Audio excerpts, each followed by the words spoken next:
Good morning, everybody. I'm pleased to welcome you in this campus numérique de la région Auvergne-Rhône-Alpes, so the digital campus based very close to Lyon. I am really pleased today to welcome all of you to this event.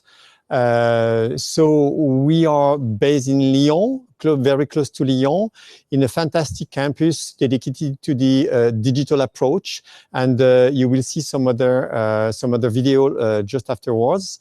I would like first of all to excuse our vice president, Mr. Yannick Neder. He's got some constraint this morning, and he has to cancel the presentation that he should have made this morning. Anyway, we are really pleased today to have a really nice program for this morning. And first of all, I would like to thank Miss Anne-Marie Sassen from DG Connect at the European Commission.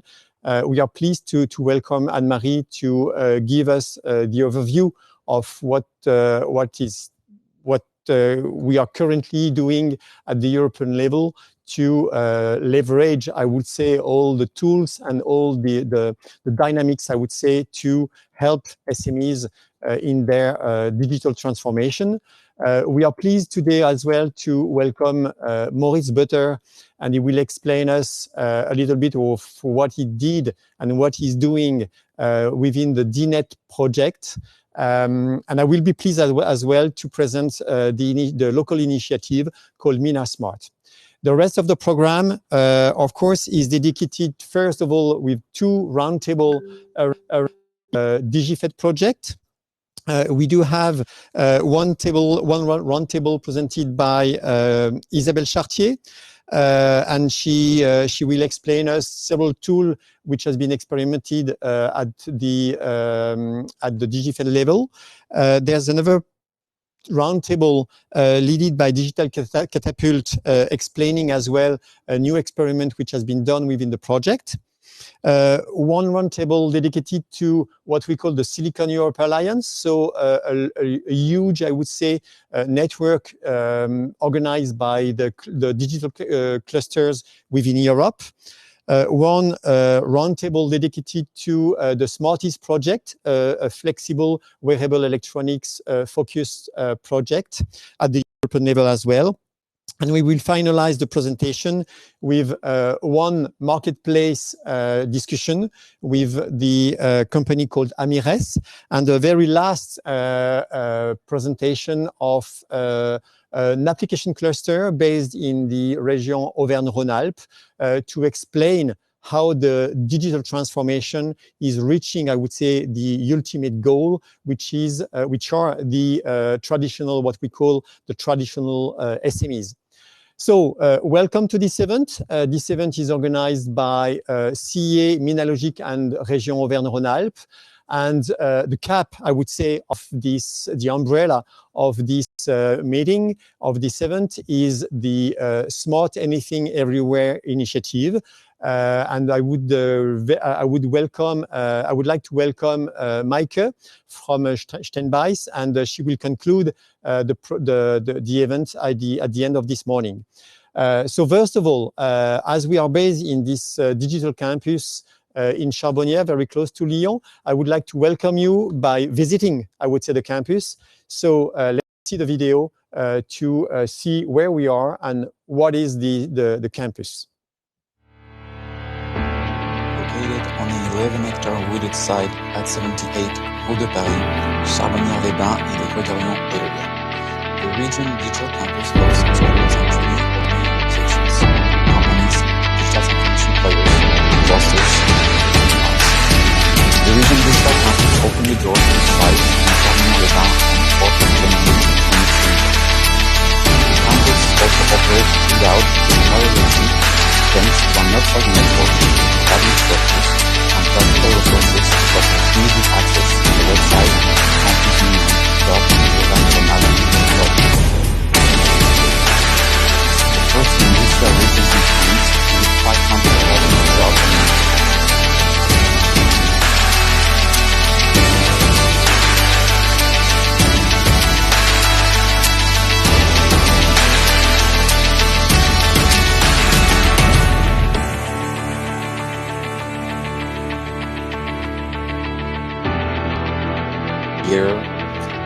than 30,000 industrial companies, including many startups, equipment manufacturers, and top-tier partners of our country measured industry.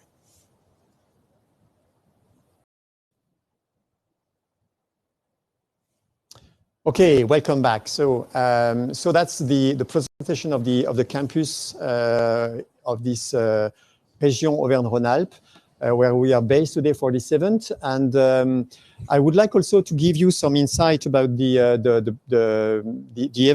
events. So as I said, there will be 2 roundtables dedicated to 2 cascade funding supported by the European Commission. One is DigiFed. So it's a CPS, Cyber Physical System project oriented. This project has supported more than 50 projects. And this includes something like more than 120 companies which has been supported to provide the technology or to transfer the technology, which is amazing, I would say, and we do have very nice success stories that we would like to share with you today. And of course, we will explain you also the objective of this project is to run some innovative tool, I would say, that we will use, I would say, for the next steps of the EDIH that we are building currently. The second project is named Smarties. So you will have also some explanation and some success stories and the way that we have been working with companies in this flexible wearable electronics domain. And this project supported more than 45 projects, and it includes more than 80 SMEs, supported also with with the strong support of the European Commission. We will have also a very interesting roundtable with some partners of the Silicon Europe Alliance. As I said earlier, it's a network of digital clusters all over Europe. And we will see that previous, I would say, to the EDIH initiative, we felt, I would say, the need to network, to provide some collective actions. And we will have the pleasure to welcome Dieter and Ola from Belgium and from Sweden to explain us their experience and the advantage, I would say, of such a network and the advantage of the collaboration that we can set through, I would say, Europe. I will be pleased as well after this introduction to present the initiative that we built for several months, I would say several years now, about the EDIH requested by the Commission. The initiative that we are building is called Mina Smart, and you will know more about this initiative based, I would say, of course, of all the success stories that we built for the last few years. I think it's time to get into, I would say, the real discussion now with Anne-Marie Sassen. Anne-Marie Sassen is with us today? Yes, she is. So, Anne-Marie, I am pleased to welcome you. First of all, thanks a lot to take part of this event. You are based in Brussels at the DG Connect of the European Commission. Anne-Marie, can you hear me? Yes, I hear you. Do you also hear me? Yes, we do. Thanks to be with us, Anne-Marie. It's a pleasure. We have been in contact yesterday with Maurice for the final DNet event, and I am pleased to welcome you for this event today. Yeah. I give you the floor, Anne-Marie, and my pleasure to welcome you again. Okay. Good morning, everybody. Good morning, also Pierre Damien. I'm also very pleased to be here today this morning. I really liked the video that you showed of the digital campus in Auvergne-Rhône-Alpes.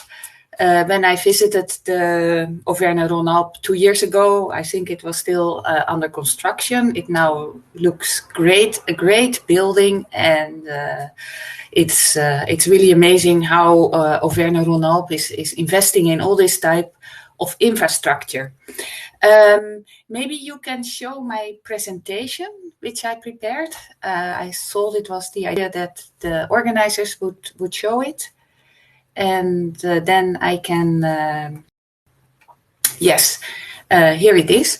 So my name is Annemarie Sasse. I work for the European Commission, and I'm the responsible for setting up the network of European digital innovation hubs. So I can go to the next slide myself if I see it. Well, I would like to go to the, here it is. Let me see. No, I don't see now the navigator. Yes. Good. Thank you for going to the next slide. So first of all, I want to make one difference clear, which is quite often confusing. And that is the difference between digital innovation hubs we have been building in Horizon 2020 and now the European digital innovation hubs, which we will set up in Digital Europe program. So the projects that you will hear today about and who organize this event, it is related to the Smart Anything Everywhere initiative, and it's funded through Horizon 2020. And there the aim was to support SMEs, to provide funding to SMEs from Horizon 2020 so that they could experiment and test and include digital innovations into their products with the help of digital innovation hubs. And you will hear today projects that have experience of doing this, and we will see the success of that. In the future, and starting very soon, in Digital Europe program, there we will do a bit different. It's a program that is dedicated to capacity building and building support structures everywhere in Europe that we need for the digital transformation of Europe. And what we will do there is we will select 200 European digital innovation hubs. So there's a new label, it's called European Digital Innovation Hubs. And each of these European Digital Innovation Hubs, they will get a grant to strengthen their own capacity to deliver services to SMEs and the public sector.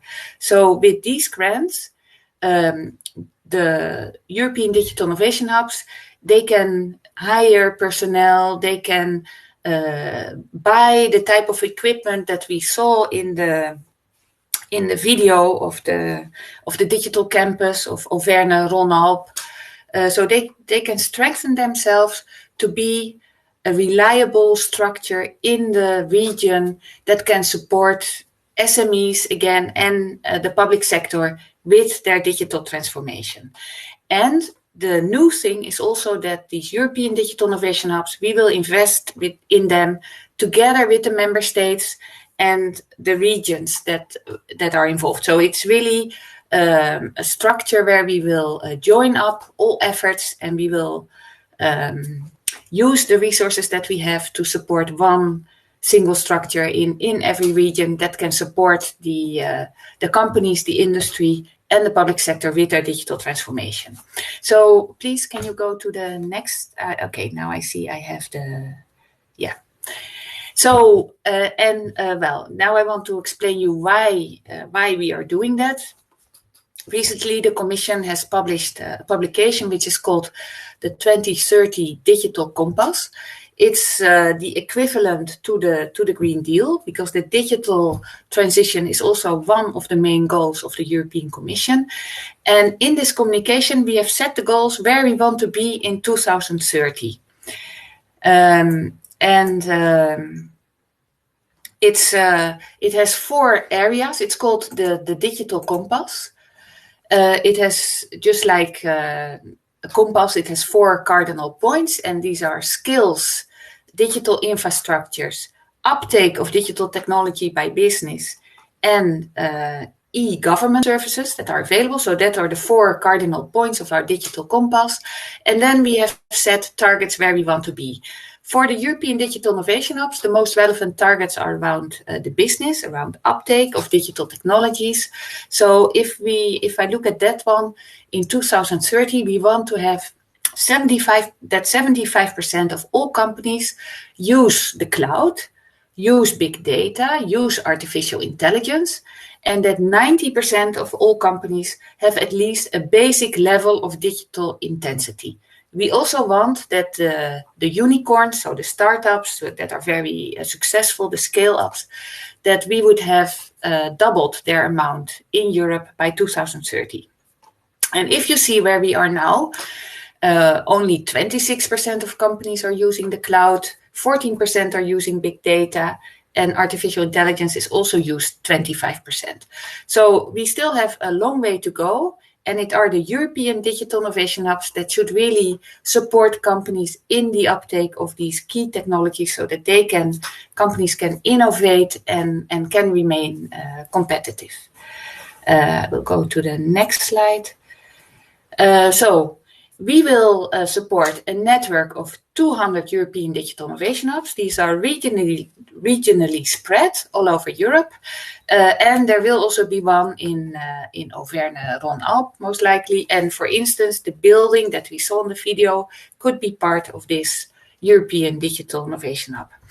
And what they will do is they will offer support for the digital the transformation of SMEs and the public sector. And this support will be based on local needs. So what do the companies in your region need based on the strengths which are available in the region? And therefore, we also ask every European digital innovation hub to have a specialization and to focus on their specialization should be based on the strengths that are there and the needs which are available in the region. These hubs then, they will build a regional ecosystem of users and suppliers. So the hubs should also, they offer support, but it doesn't mean that every hub should only, let's say, sell their own products, have their own people supporting, because the hub would be too small for that. They have to look also what are good suppliers in the region. So they have to do a kind of scouting of companies, that the startups which are there, or other SMEs that have useful products that can help companies who are not yet using such technologies but who could benefit from it, to test and experiment together with this technology so that the user can use it in the future, but the supplier has an early customer, can customize its product to this new market, and that way can also advance. And then in the future, once these two companies, they know each other, they can also innovate together and grow together towards better products and services. So the idea is that this will be the core of a regional ecosystem. So we really have this local support in the local language, which is important. But then we have the other dimension, which is also important, and that's the European dimension. So every hub is specialized. So it also means there are things they are not able to do. And that's then there would be hopefully another hub in our network of 200 who would have this type of support that a local company could need, which is not offered by the local hub. So this would be one of the advantages of the network, that we really get economies of scale. Everybody can specialize, but altogether the whole network can provide the competences that the European economy needs. Another advantage of this working at the European level is also that hubs can share best practices with other hubs. Very important to learn quickly, because digital transformation is a difficult problem. And what they can also do is then they can connect also local SMEs to SMEs outside the region. So at the same time that you can build a local ecosystem, because all the hubs are networking with each other, it's also possible to connect local SMEs to useful SMEs outside the region. And that way we will build new value chains in Europe. So go again to the next slide. So we are building this network together with the member states. And some member states are using also then their regions to build this network, and that is also the case for France. And we have a two-step selection process. And in the first step, it are the member states who are pre-selecting the candidate entities. At this moment, almost all countries have pre-selected their candidate entities, and we have in total 337 candidate European Digital Innovation Hubs. And all these candidates, they are allowed to participate in the restricted call, which the Commission will open very soon on the 17th of November 2021. So this is still to be confirmed. We still have to do a few last steps, but it's a very likely date that the call will open. And this then will allow us to start the network in September 2022. And what you see on this slide are the specializations which are chosen by the 337 candidate entities. And we see here a wide variety of different things that the total network could do. So we have competences in artificial intelligence, high-performance computing, cybersecurity. But if you look, for instance, also other digital technologies like communication technologies, 5G or virtual reality, they are also covered. And if you look at the different sectors which are addressed by the Digital Innovation Hub, we also see basically all economic sectors of the European economy, ranging from agri-food to energy.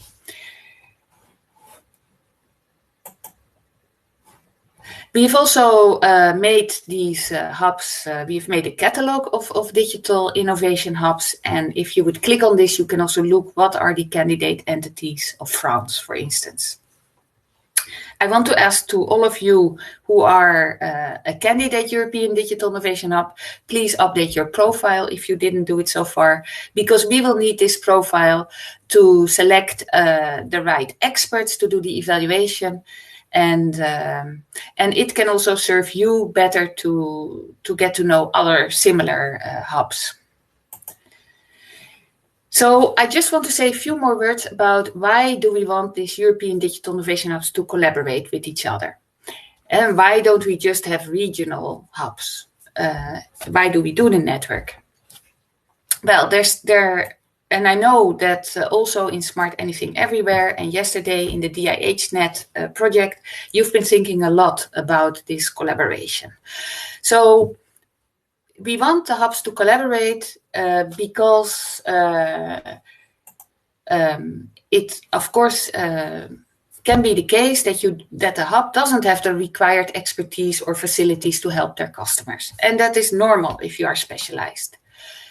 You don't want to be, if you're very good and you have a very good offer, you don't want to be constrained to only your region to get customers from. So you want to serve all European companies that can benefit from your expertise. Then also you want to learn from others and see others how they handle certain challenges. But at the same time, you want to show to others your good practices. And then also, I think, also very important, you would like to achieve economies of scale and maybe invest in common services and common facilities together with other European Digital Innovation Hubs. And you want to support your local SMEs to become part of European value chains. So these are all reasons to network. And in order to facilitate this network, in the network of European Digital Innovation Hubs, we will have a special node that would facilitate these type of desires that European Digital Innovation Hubs could have. And this special node, it's called the Digital Transformation Accelerator. And it has to facilitate 3 types of networking between hubs. And the first one, it's at the bottom of this slide, it's the exchange of best practices. What needs to happen here is that in the network of 200 hubs, there will be certain hubs who have certain interest in common, and they could form a sub-network where they discuss this certain interest. And that can be an interest based on technological specialization, on sectorial specialization, but also, for instance, on the type of region they're in, the demographics related to your region. And then it will be the task of this special node, the Digital Transformation Accelerator, to identify the needs for sub-networks and then invite hubs that are interested to these subnetworks to discuss with others the common challenges. The second type of networking, it would be one-off collaborations. So this will be for the case where an SME needs a type of help and this is not available in the region. And then you would like to look around in the network which other hub could offer this network. So this then will also need to be organized by the Digital Transformation Accelerator, that they have a kind of a matching platform where needs can be matched to supply. And also maybe events where pitches are made so that also companies can get to know each other. And then the third level of networking, and this will develop itself in the long term, it would be more structural networking, where certain hubs are really investing together in the same services, which then they are delivering to their own customers. Or that they are jointly investing in infrastructure, which they are using then for their own customers to make use of. And this will only happen, of course, once hubs really know each other, when they trust each other. And I believe that some of the groundwork for this has already been done in the projects that you will hear today about, where different hubs have worked together for 3 years. They, in the context of Horizon 2020, where they did develop common services, and that could be a good base for working together on a structural basis also in the future. So for all the candidate European Digital Innovation Hubs, if you don't have structural type of networking yet, that doesn't matter for your proposal. This will also develop over time, because the European Digital Innovation Hubs, it will be a long-term project. We foresee that they will exist for 7 years. So that is what I wanted to say today to you about the collaboration. And well, now here I just have a slide with some more documentation available. And for all the candidate European Digital Innovation Hubs, I would like to tell them to keep their calendar free on the 18th of November from 10 to 12:30, when we want to organize a webinar which explains everything about the call, which then hopefully will be opened at the 17th. So thank you very much for your attention, and over again to Pierre Damien. Thank you, Anne-Marie. Thank you for this presentation and all the information, including, of course, the next step for the way that we have to build the EDIH. We are really pleased to hear that it should come very soon. You know that we are working hard at the Région Auvergne-Rhône-Alpes to build such a EDIH. And we are really pleased about the collaboration which has been done for the last 2 or 3 years. The way that we build here the EDIH, the way that you can talk about it, the way that we can exchange about the way that we have to build, the way that we have to build also the corridors between the different regions. And of course, it's a pleasure to have this type of feedback from you, and also the ear, I would say, the way that you can listen. I would say our recommendation that you can source, I would say, all the idea that we provide from this region. I would like also to mention that we're also working at the national level. We do have a working group with the 17 candidates from France to build such EDIH, and even one in La Réunion, so the island from France, and which belong to France. And we are pleased also to support this EDIH, which is far away from the metropole, but still exist and have to support, I would say, the local economy, and to be linked, I would say, with the European network. So we are really pleased to work at this national level as well, and of course at the European level. Thanks again, Anne-Marie. It's a pleasure to listen to you and to have you on board of this event, of course. Of course, we meet soon with this open call with all the rules, and we are working hard also to to make the financial approach as well, the co-financing approach that we have to build with the local ecosystem. So thanks again, Anne-Marie, and see you soon. Yeah, thank you too. See you soon. Bye-bye. Okay, I would like to welcome now Moritz Butter from TNO. He is a good partner for several years, I would say now. We are building with him, I would say, so he is the leader of this project called DNet, and he will explain you more than I can do the vision that he has and that he has built with DNet. Hello, Moritz. Nice to see you again. Good to see you, Pierre. So Moritz has been working with us at the early stage of the Smarties project to, I would say, run in a correct way, or to get all the best practices to reach, I would say, the goal of such a project, to reach, I would say, a European initiative, to reach the good, I would say, the right SMEs to get the benefit of such a project. And I'm really pleased to welcome Moritz, because Moritz has a large vision of what we can do at the European level in the network area, I would say. And we have to learn a lot from him.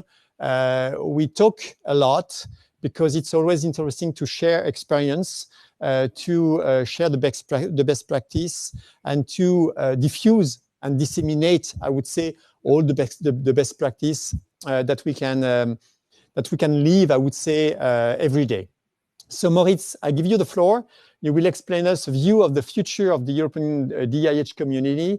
And I have also to thank you for the event that you organized yesterday regarding the last event from the DNet. It was a success. I was really pleased to take part of it, and I felt all the energy, I would say, that you spread for the last few years through the DNet network, and it's a pleasure to be within this network. Great, Pierre Damien. It's always very good to hear that it's appreciated, such an event. And yes, thank you for this invitation. And yeah, I'm afraid that the DNet project almost has come to an end. And so our last bit of work was to create a kind of a view on the future of the European Digital Innovation Hub community. And that's what I will talk about a little bit during my presentation. I am also involved in one of the Smart Anything Everywhere projects called the Bowie project, and I will also take a little bit of the time to show you some of the results of that, especially because it's also very much connected to the presentation that Anne-Marie just gave, because about the structural collaborations, we are doing that within the Bowie project, and I can share you some thoughts about that. So I hope that you see my slide now, and that you see that I'm going to the second slide. Is this correct? Hopefully. I see your slide. Thank you. Good. So first, why European collaboration and why a digital innovation hub community? We believe within the DNet project that it is about Project Europe. It is about establishing collaborations where we learn from each other, we use each other's experience, we can build a better Europe together with each other. And that's a very important element, that a foundation under the European Innovation Hubs network. So it is about exchange of experience, access to leading edge technology, and to create more impact from public investments also. So that's part. But there we really need to collaborate. It is about the collaboration between the different regions, and using that mechanism of Europe, of the European Union, to connect with each other and to create those interregional innovation corridors. And that's something that we see as a very important element for the future of the Digital Innovation Hub, European Digital Innovation Hub community. But let's look a little bit back.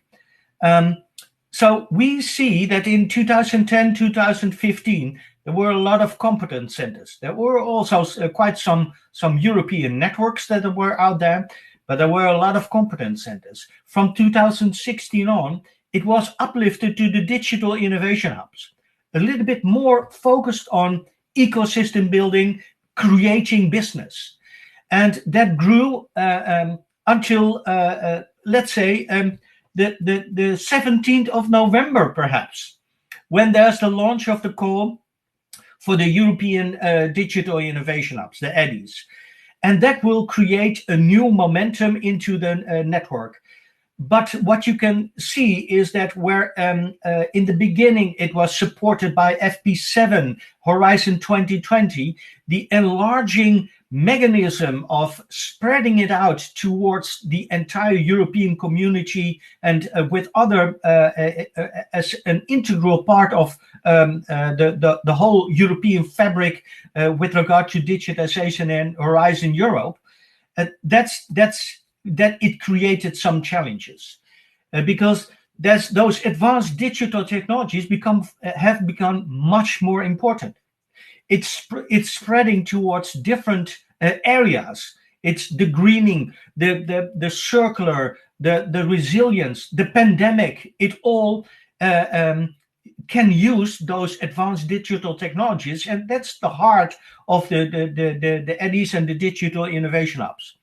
And the Digital Innovation Hub also expand to all kinds of other policies that you can see here. From manufacturing in the beginning in 2015-16 to other sectors like chemical, transport, public, defense.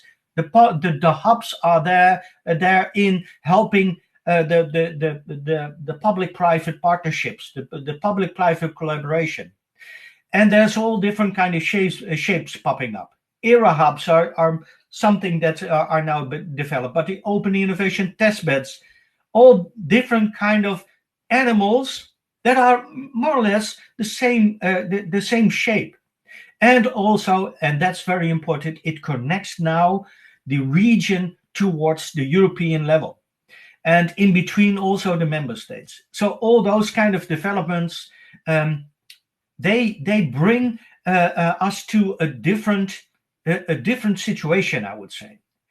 And where in the beginning there were more or less four main building blocks in the European Digital Innovation Hub community, it's now getting popularized quite a bit. So the TEFs are there, the HPC centers, the cybersecurity centers. Those are all competence centers, very much focused on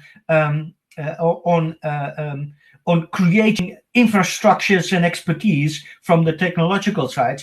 Also, there's quite some other hubs now that are being developed. And especially the European networks are exploiting that mechanism of digital innovation hubs, where, for example, the Smart Anything Everywhere is also around.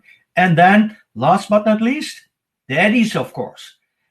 Organized by the DGA, there's going to be a fabric, a backbone of those digital innovation hubs that are very special in Europe to connect the region towards Europe.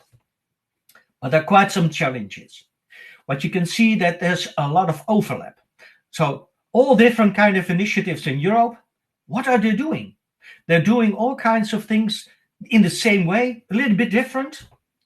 So we have a challenge to find the synergies, to create those synergies and to align those efforts.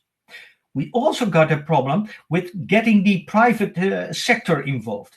Private from the industrial side, as well as the venture capital and the financing side.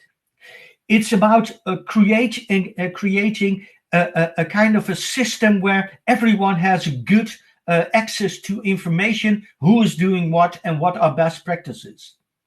And then last but not least, it's about creating those interregional collaborations, connecting all the regions in Europe.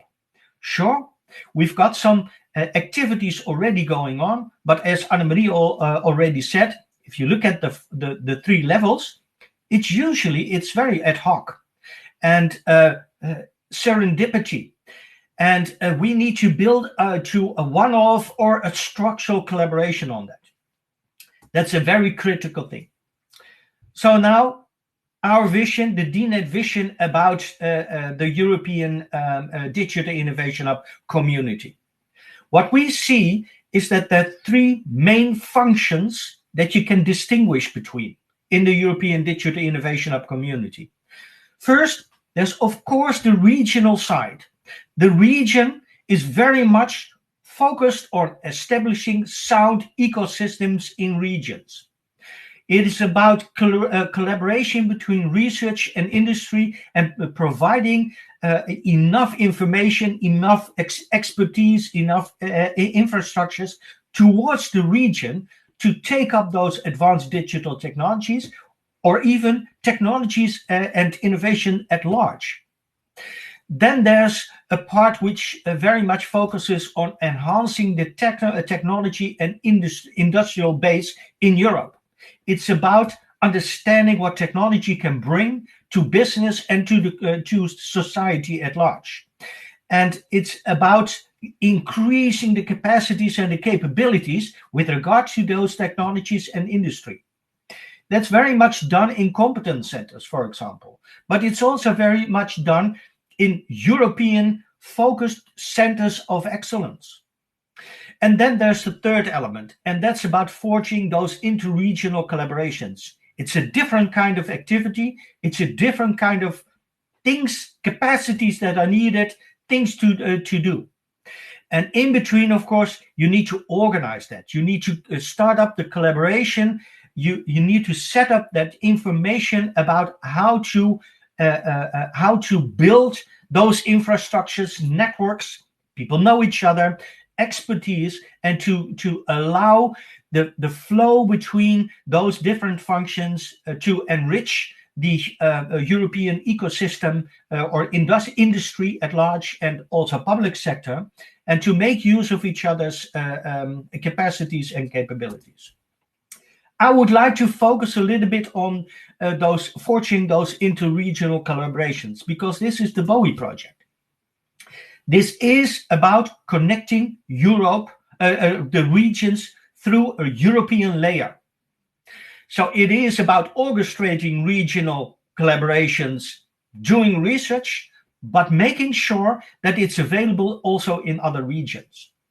And within the Bowie project, we've done that. And what we saw is that it is about a little bit the distinctions between the different layers, initiatives in the European community with regards to the different functions.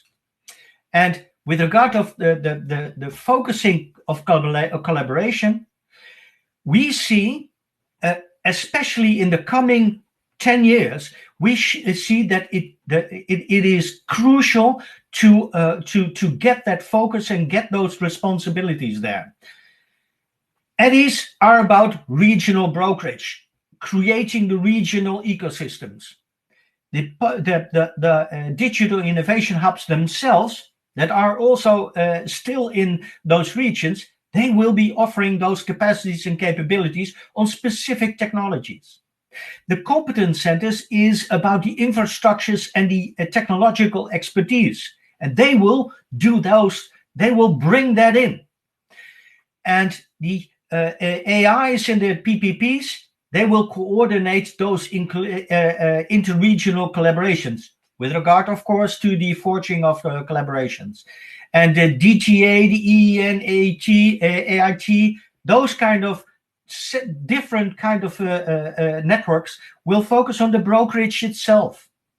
And then there's the RIS3, the CSAs, Smart Anything Everywhere, which is that they will develop specific RDI technologies that can bring those regions together and to initiate those interregional collaborations. A little bit, and now I'm switching my hat between the DNet and the Bowie project, a little bit about those corridors, those interregional innovation collaborations. What we see is that it can be established between the different regions, and the EDIs can play an important role as a gateway between their ecosystem and another ecosystem. And a corridor for us is a collaboration between 2 or more hubs. You can also have a collaboration between 3 hubs, of course, 3 regions. But the geographical difference is important. You need to create a continuous exchange of industrial and research capacities and capability. So it's not, oh, I once worked with someone and I now know his or her telephone number, so I can give you her telephone number. No, it's about a structural collaboration. And within the Bowie project, we identified 5 levels. That's what we did. So Annemarie Sasse introduced the 3-level approach. Within the Bowie, we can see that you can distinguish also the structural level in separate layers even. Because if you have a casual kind of collaboration, it's just serendipity and ad hoc. But the IC2 is about responsive. You've got some kind of a backbone of knowing what to do if someone calls you. And you've got some mechanisms in line to really quickly take those opportunities up and to create those interregional collaborations. The structural is more anticipatory, and it's more formalized collaboration between those 2 regions. And then there's a manage where you can really explore, and you've got a function of anticipatory very much created, and the collaborations between those 2 regions is highly formalized, and it goes beyond the EDIs themselves. And then there's the synchronized. I believe that it's very often, it will be hardly done. So very often this is not the case. But this is about sharing even funding programs between 2 regions. What is important here is that it's a layered approach, but it doesn't mean that everyone needs to strive for the highest level, because it depends very much on the return on investments. It's return on investments if you invest a lot, but there's not really a lot of opportunities to get your investments back. Please do not go to IC5 because it's very costly, and if the returns will be very low, no, please do not go there. You can only stay at the casual level. So what we also see is we've got 4 phases: initiation, growth, maturing, consolidation. And I don't want to go into that. You can see that it's connected to those 5 levels. But I want to focus on the initiation. Within the Bowie project, we explored a little bit how to do that. And we see in that first phase of creating a little bit more anticipatory collaboration between each other, we can see already 5 different steps. From initiating contact, exchange of information, exploring, etc., etc. You can read this yourself. We are exploring this, how to bring this to the floor within to digital innovation hubs in the Bowie project, and to create a little bit more structural collaboration. We've also looked at a lot of templates to support that. And I want to take one of them. And this is the heat map. So we have established a tool within the Bowie project to get a profile of your EDI or your digital innovation hub. What are you with regards to, on one side, the technology, and the other side, the specialization. And this can also lead to a kind of a view on how you can collaborate with each other. This is a mechanism that we have in place within the Bowie project. And we are now populating that. So this is a little bit, was a little bit discussion about the fortune of collaboration.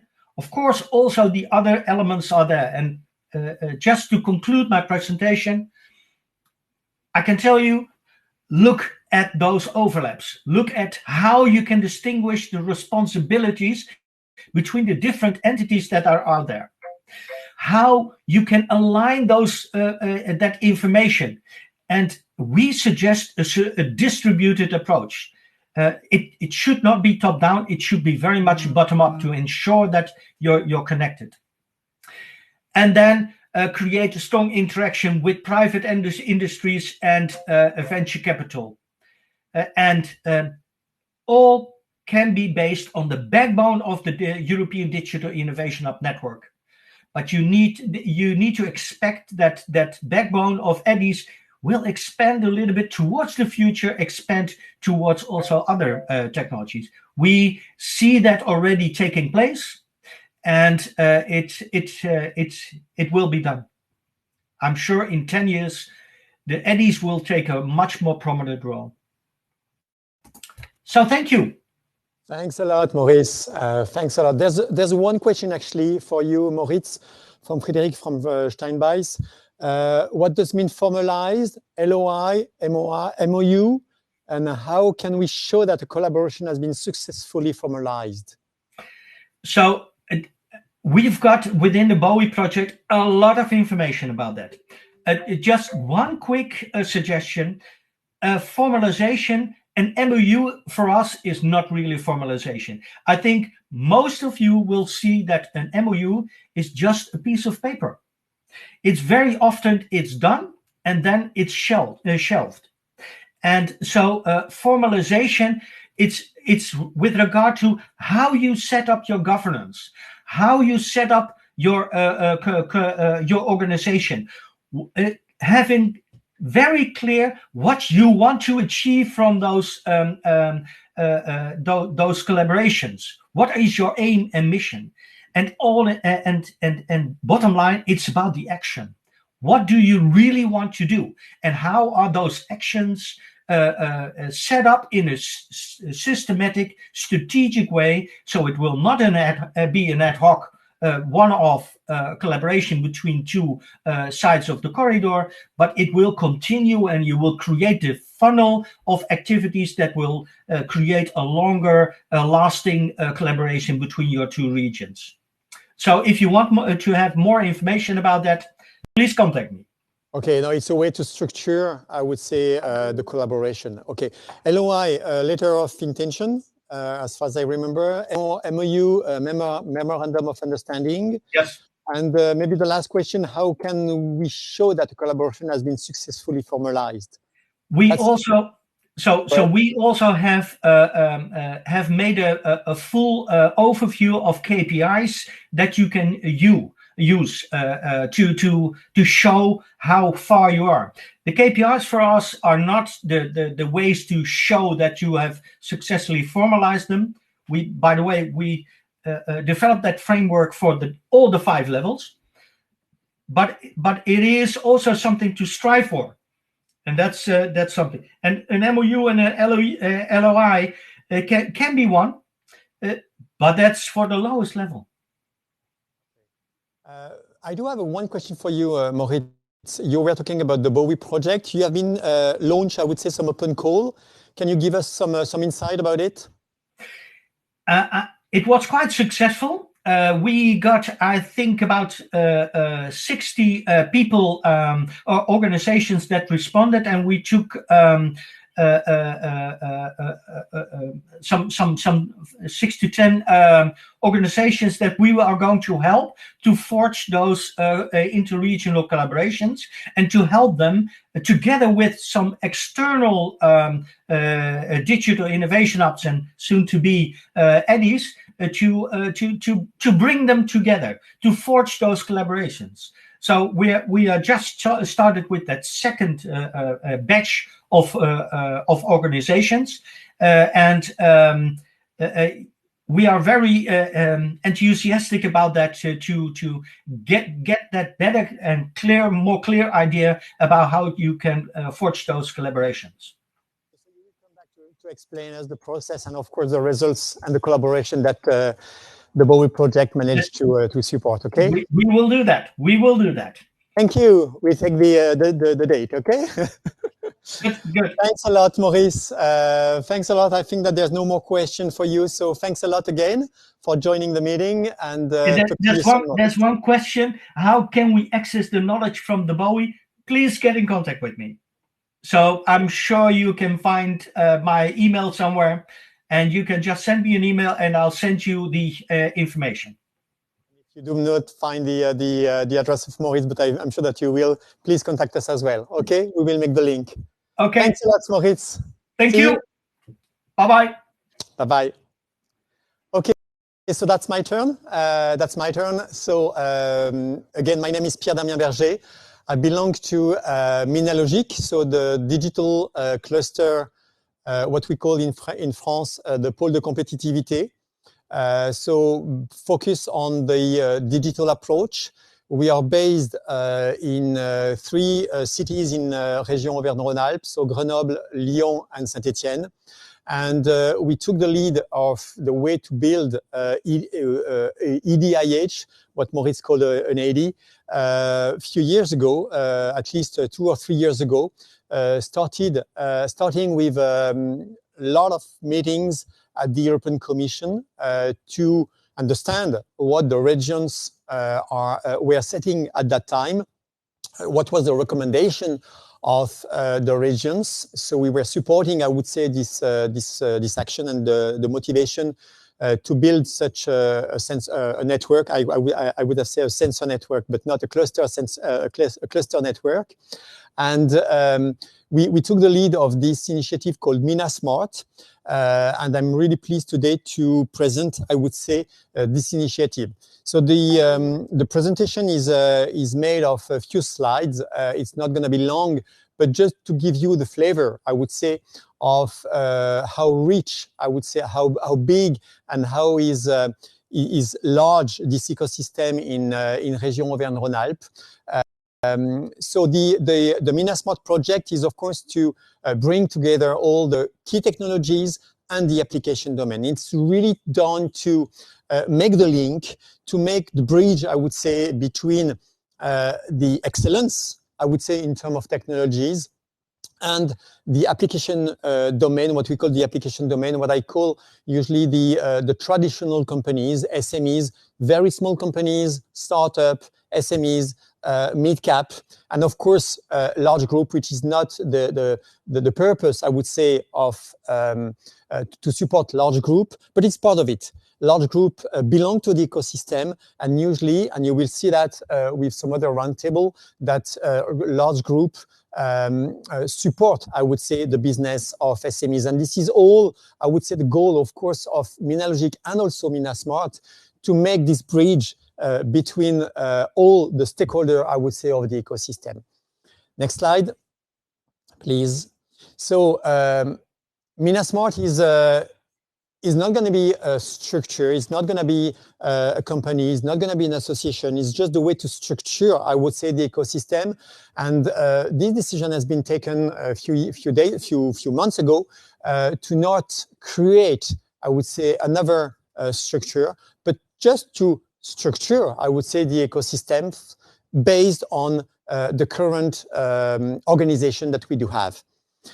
So it's bring all together, all the stakeholders, meaning the RTOs, so the research center, the university, with all the labs and the education part of the university, all the, I would say, organization around, I would say, this within this region, and all, I would say, the partners who will bring also the funding as well are part, I would say, of this initiative. It is done mainly to support, as I said at the early stage, the traditional companies who want to digitalize either their product, their services, or their industrial production line. So this is really a full, I would say, portfolio of services that we will bring all together to support this type of initiative. And of course, we are here also to support what we call the tech companies. The EDIH will not support mostly, I would say, those type of companies, but they are part of the ecosystem. They belong to the ecosystem, and they will be here also to bring their added value, their technologies, their solutions for the company who want to get inspired, I would say, by this type of companies. We do have 3 pillars in terms of technologies, mainly mentioned by the European Commission. So first of all, this is the artificial intelligence, and we will take, I would say, the inspiration, I would say, of this technology through the Edge AI, which is a technology which is really dedicated to support, I would say, the less consumption of this technology, to bring the added value very close to the sensor, very close to the solution, instead to be in the cloud.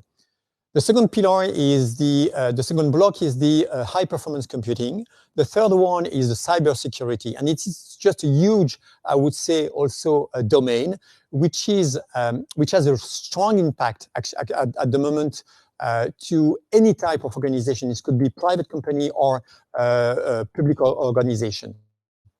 The base of all of it is what we call the cyber physical system.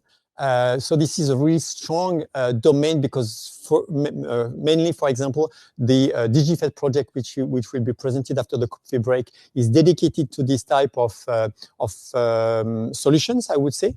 And on the right of the slides, you see this twin transition, which is called the green and digital transition. So we are really supporting, I would say, this section because we want to take part of this big changement in terms of climate change support, the way to support the companies to be aware of all the possibilities that we do have to make the progress, to make the digital transition with the respect of some rules. And that's going to be also a huge challenge for Minasmart to find the different services to support and to help the companies to go in this way. Next slides, please. As I said at the beginning, Minasmart is the previous one, please.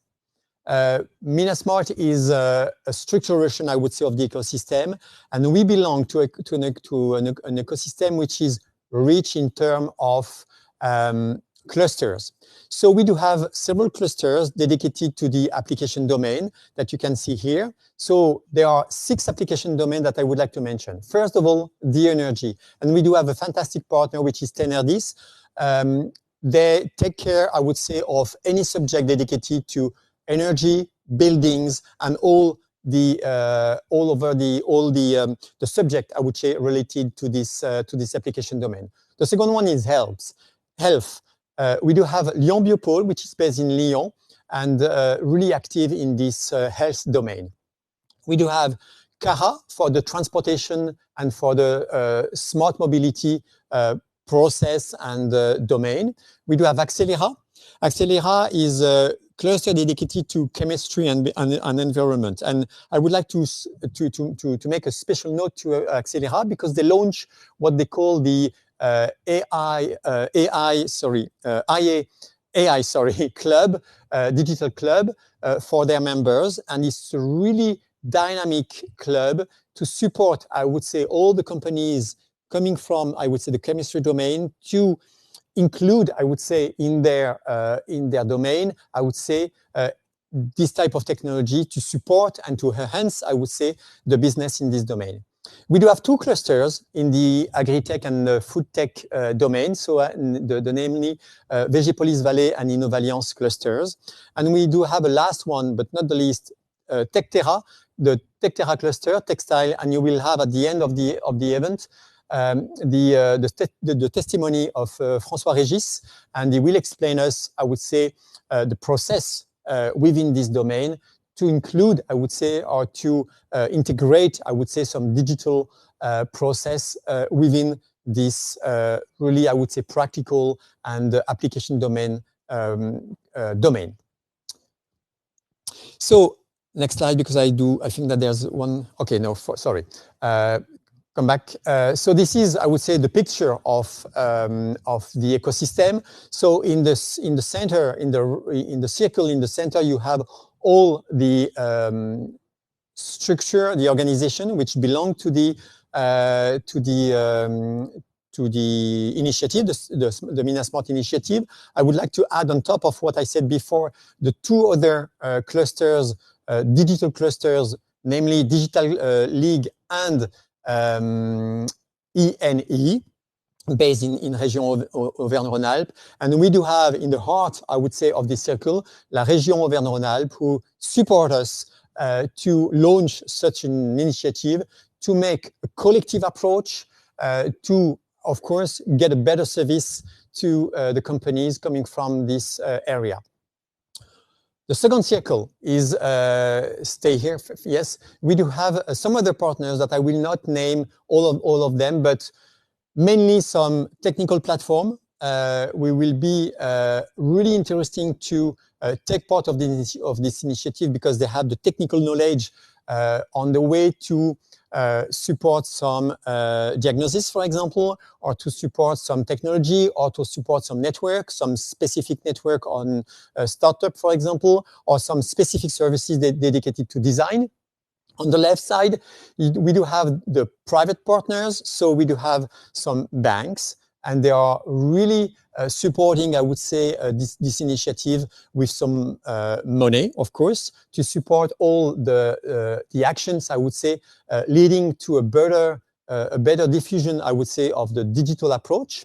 And we do have the campus that we presented at the very beginning of this event with, for example, the 4 research factory that we can call here to, I would say, help and support and provide some information to any companies to, I would say, launch a digital transformation process within the SMEs.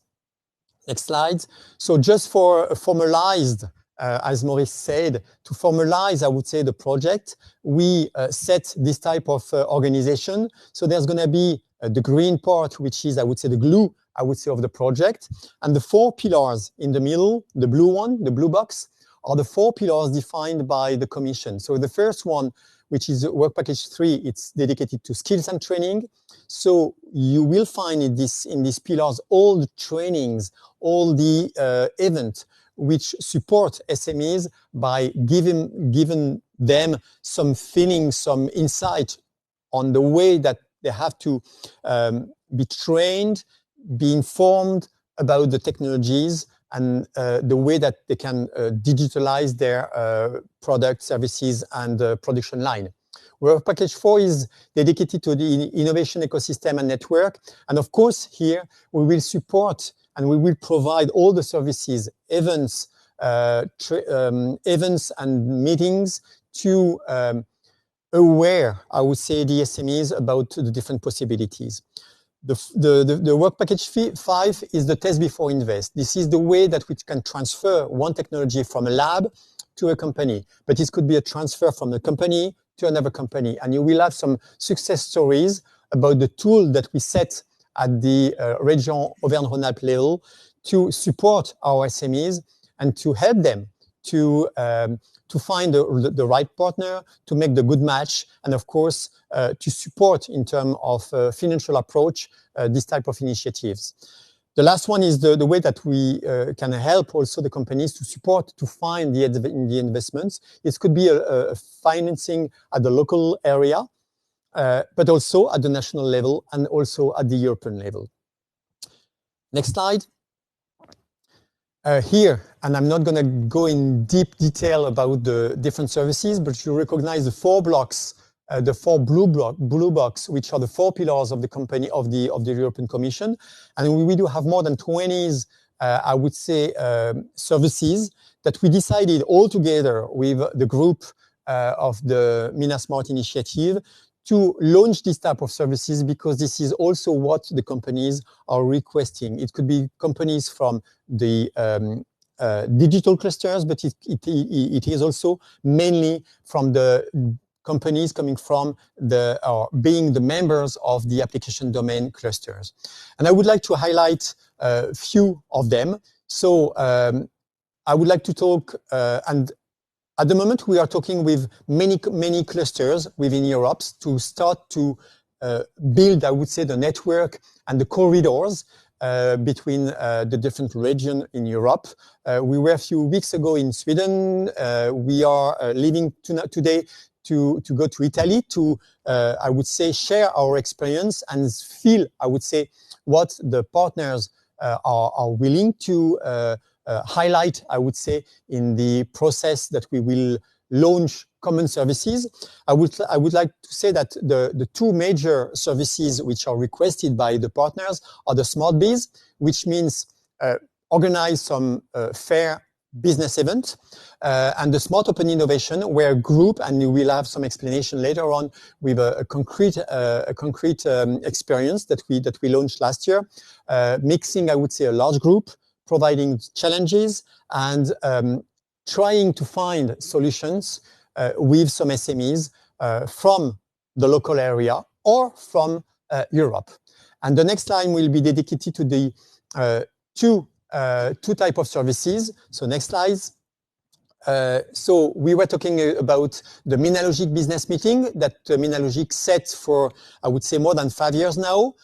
We started a few years ago to invite, I would say, our friends from the Silicon Europe Alliance to join to this meeting. And of course, the more we do have companies in the same day, in the same place, and so on, the more the connection can be easily done and effective.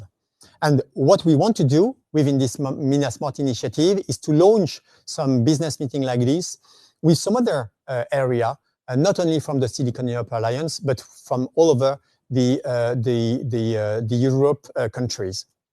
The second initiative is the Open Innovation Day, the service that we launched at the Minalogic level. So as I explained, there's a challenge coming from a large group, and all the solutions are sourced, I would say, through the knowledge, through the network that we do have, with some really active and dynamic companies who proposed and who offer, I would say, some solutions, some technical solutions to solve this type of challenges. So welcome in MinaSmart, welcome in this ecosystem, mixing, I would say, expert in technology, expert in application domain, because this is an expertise, and we merge all of this. And we are really pleased to lead, as Minalogic cluster, this initiative, to mix all these competencies and to enlarge, I would say, the possibility of the collaboration all over Europe.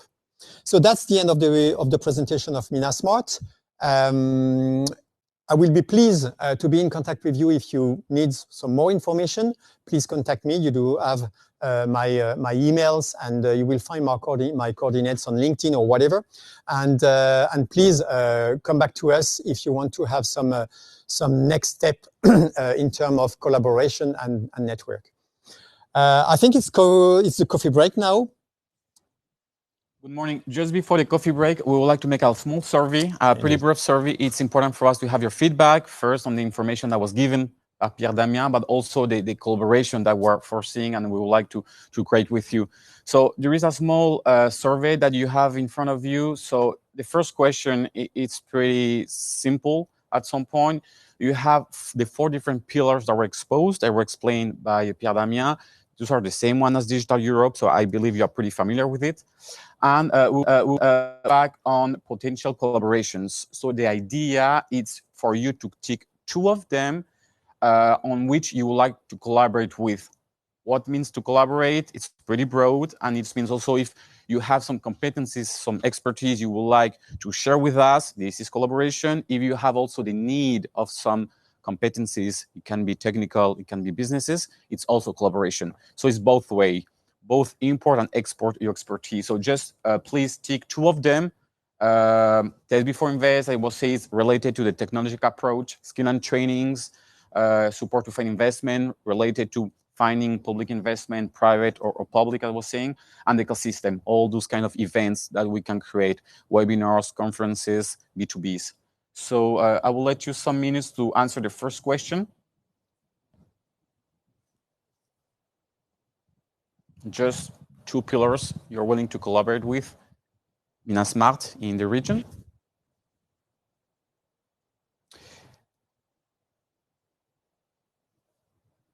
I believe that we might go to the second and last before the coffee break. We're still on time, so we'll have our 5-10 minutes to have some refreshment.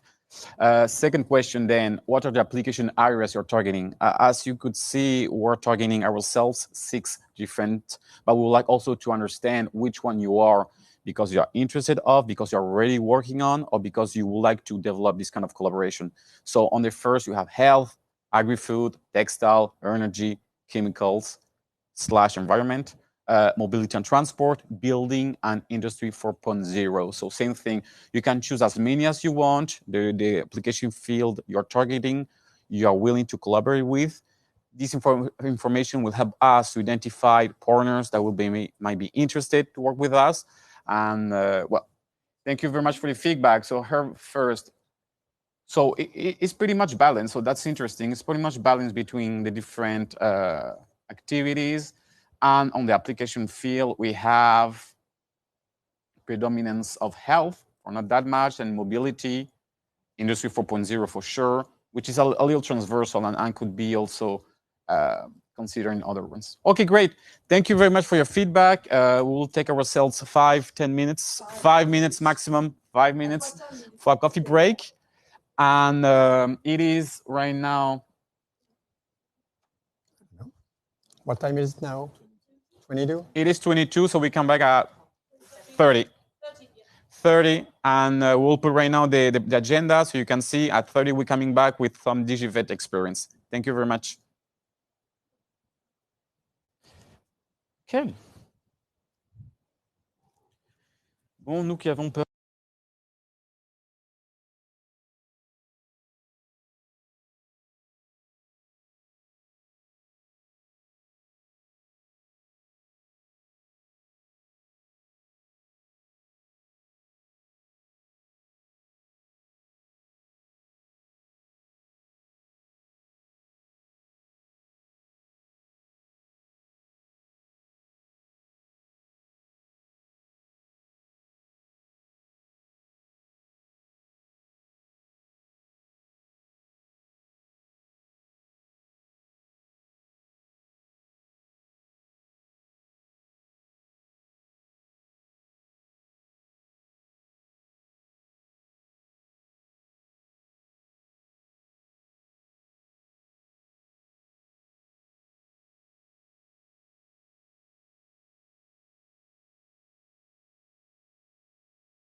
Toujours un zoom sur mes chaussures.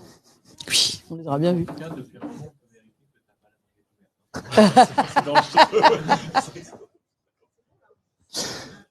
Okay, welcome back. Hope you had a nice tea or coffee or chocolate, whatever. We are back for the next session. So the two next roundtable will be dedicated to the DigiFed project, and I just give the floor to Isabelle Chartier. Thanks, Isabelle. Hello, welcome everybody. So I'm Isabelle Chartier from CEA IRT NanoElec, and I'm DigiFed coordinator. The idea now is with these two roundtable is to show you example of experimental new tools to support SMEs digitalization. Can you change the slide? Okay, so just a brief introduction. I'm from CEA, but CEA is part of IRT NanoElec. And as today we are really on the ecosystem of Auvergne-Rhône-Alpes, I want just to take a part to explain what is IRT. It's a public-private partnership. We have 8 of them financed by the government in France.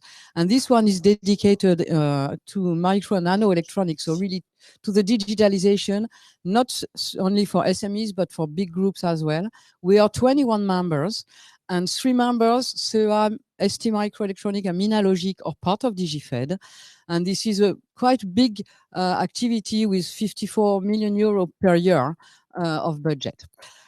Digital trust and cybersecurity is one of the main focus, 3 main focus of IRT, and is also part of the background for the experiment I want to explain to you today.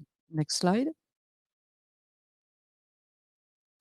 So in DigiFed, we have experimented, we have the classical cascade funding process with small projects for SMEs, but we wanted also to experiment new co-financing between Europe and regions. And generic experiment communities is one of this new tool.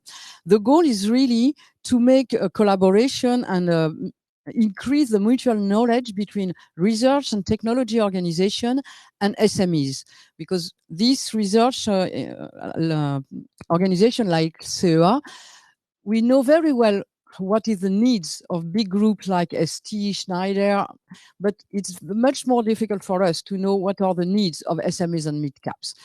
In DigiFed, we have built 4 generic experiment community. One is in France, in Auvergne-Rhône-Alpes.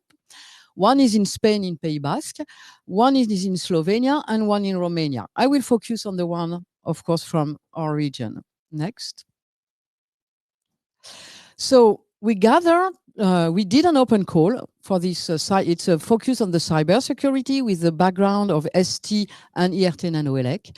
And we invited SMEs from all Europe to join our community. And we gathered 21 members with 4 SMEs from ORA, but altogether we reached 10 countries, and both companies from hardware and software and various industrial sectors. It's really a transverse one. You got the website of our GE here. Next slide, please. So what is the topic of a GE? It's really to build a community where we can exchange about a technical topic. Our topic is cybersecurity, and only CEA will develop a prototype. So it's a generic prototype, not addressing generic needs about cybersecurity. We will bring a prototype that we already developed with ST in IRT from TRL 3 to 5.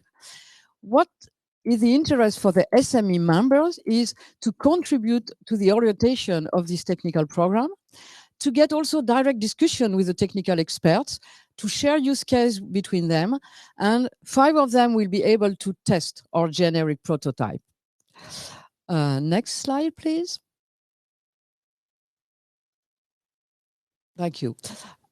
Then how do we animate this community? No. So how do we animate this community is really we have a monthly live chat, and we organize 3 workshops where we explain the contents and we collect the need of the SMEs. So the first, it was launched in June. the next workshop, we will present the version 1 of our prototype, and the final demonstration will be in June 22. Next, please. No, backward. Maybe I need the slide before. Sorry, I forget something.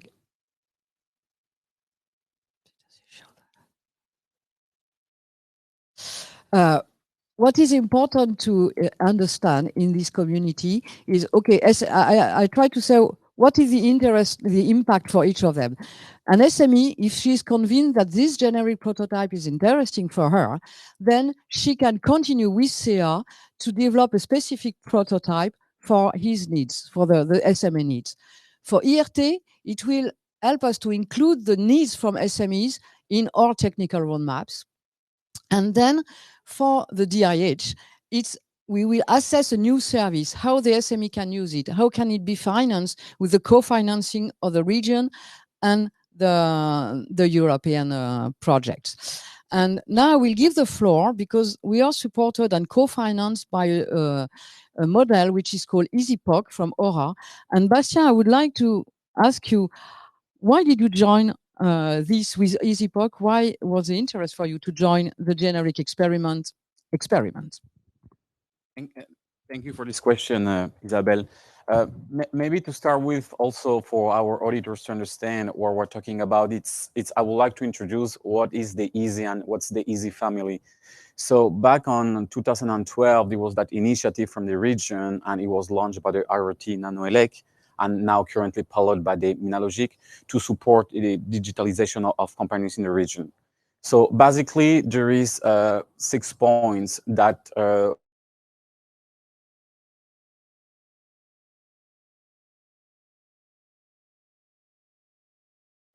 development of the company that goes with some meetings to help them to idealize their projects. There's also expertise with different sessions like workshops, and concretely there's also the development of demonstrators.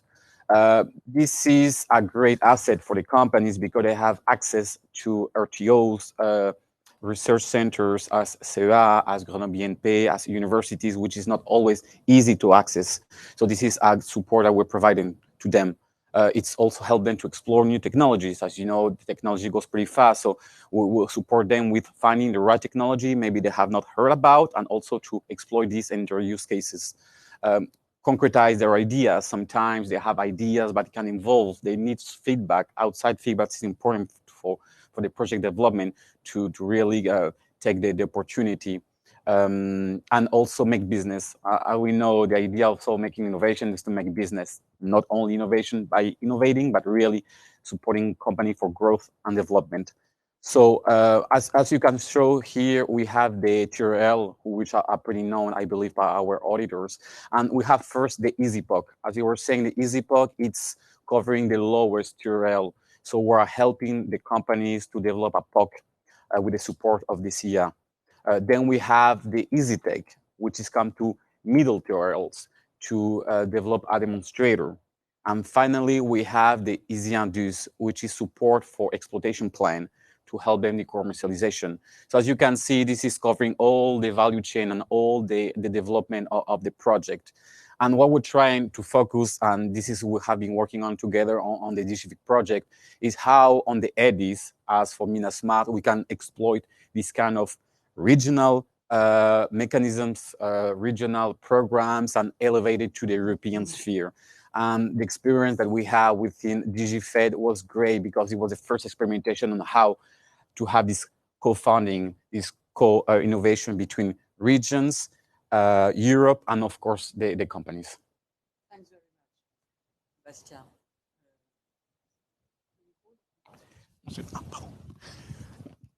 Thank you.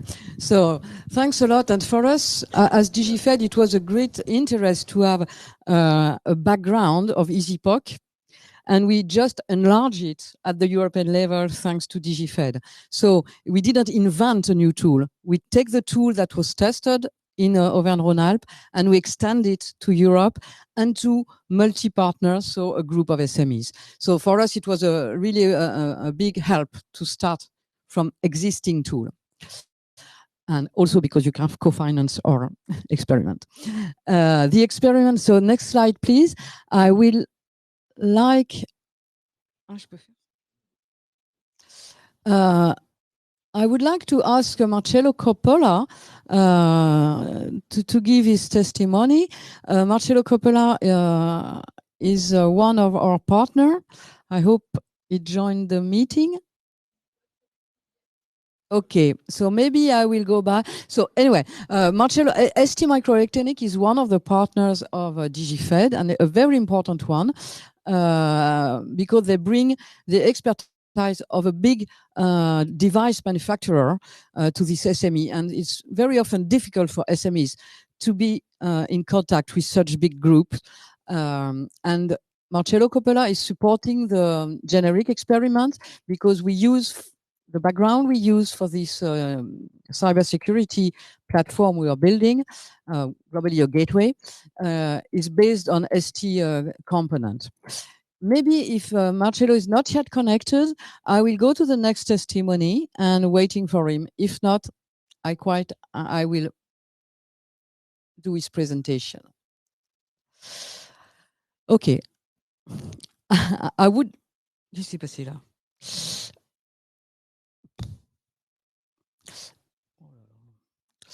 Too reactive, this technology. Stop. Okay, so again, I will take the lead, but I will represent Charvet Digital Media. Florent Chenier excused himself, but he has a European action to do today, so finally he cannot join us at this time. But I will present this company, which is one of the SMEs that have joined our generic experiment, so he's one of the 21.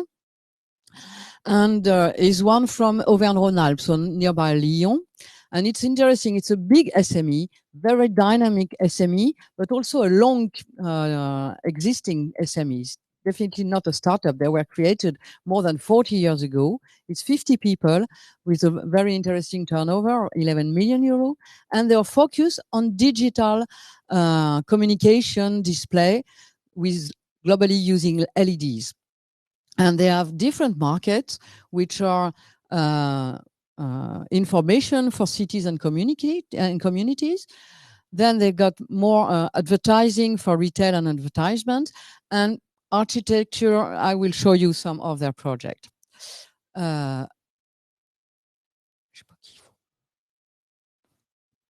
Okay, just to show you in a visual way. The type of product they are doing. So city reference is all the information for citizen. Then you got retail, it's more really publicity for big malls or things like this. And then they got sports and specific project, as you can see, big cinemas or big stadiums. So this is typically the kind of product they are launching, and they have more than 2,000 reference, I think. So my question to Florian, who is not here, but I interviewed him before this, is why did you join this generic experiment? So Florian is an innovation manager at Charvet Digital Media, and also he knows very well the European project. I think it was a big help for us. Globally, he told me that it's the keywords. Cybersecurity embedded system is exactly that's what attracted us, even if he didn't really understand what was a generic experiment. But what was interesting for us is Charvet is recently launched a new range of products where they are going to integrate more and more IoT and embedded system. And that's because they are creating a new line of products. It's really the good time to introduce new innovation, and they know that cybersecurity will be a critical point in these domains, especially for administration. For example, you don't want your an attack on the message you are giving from a political or administrative way, and they really their expectation is to gain knowledge in the cybersecurity because it's not their core activity. So they hope to gain some knowledge to define their roadmap, how to introduce and what technology to test to increase their cybersecurity, the security and safety of their products. What is interesting for us, Charvet has invited their development partner, another SME from Aura, Witekio, which has then joined our community, and they will define together what kind of prototype they could do now to test and prove secure embedded solutions.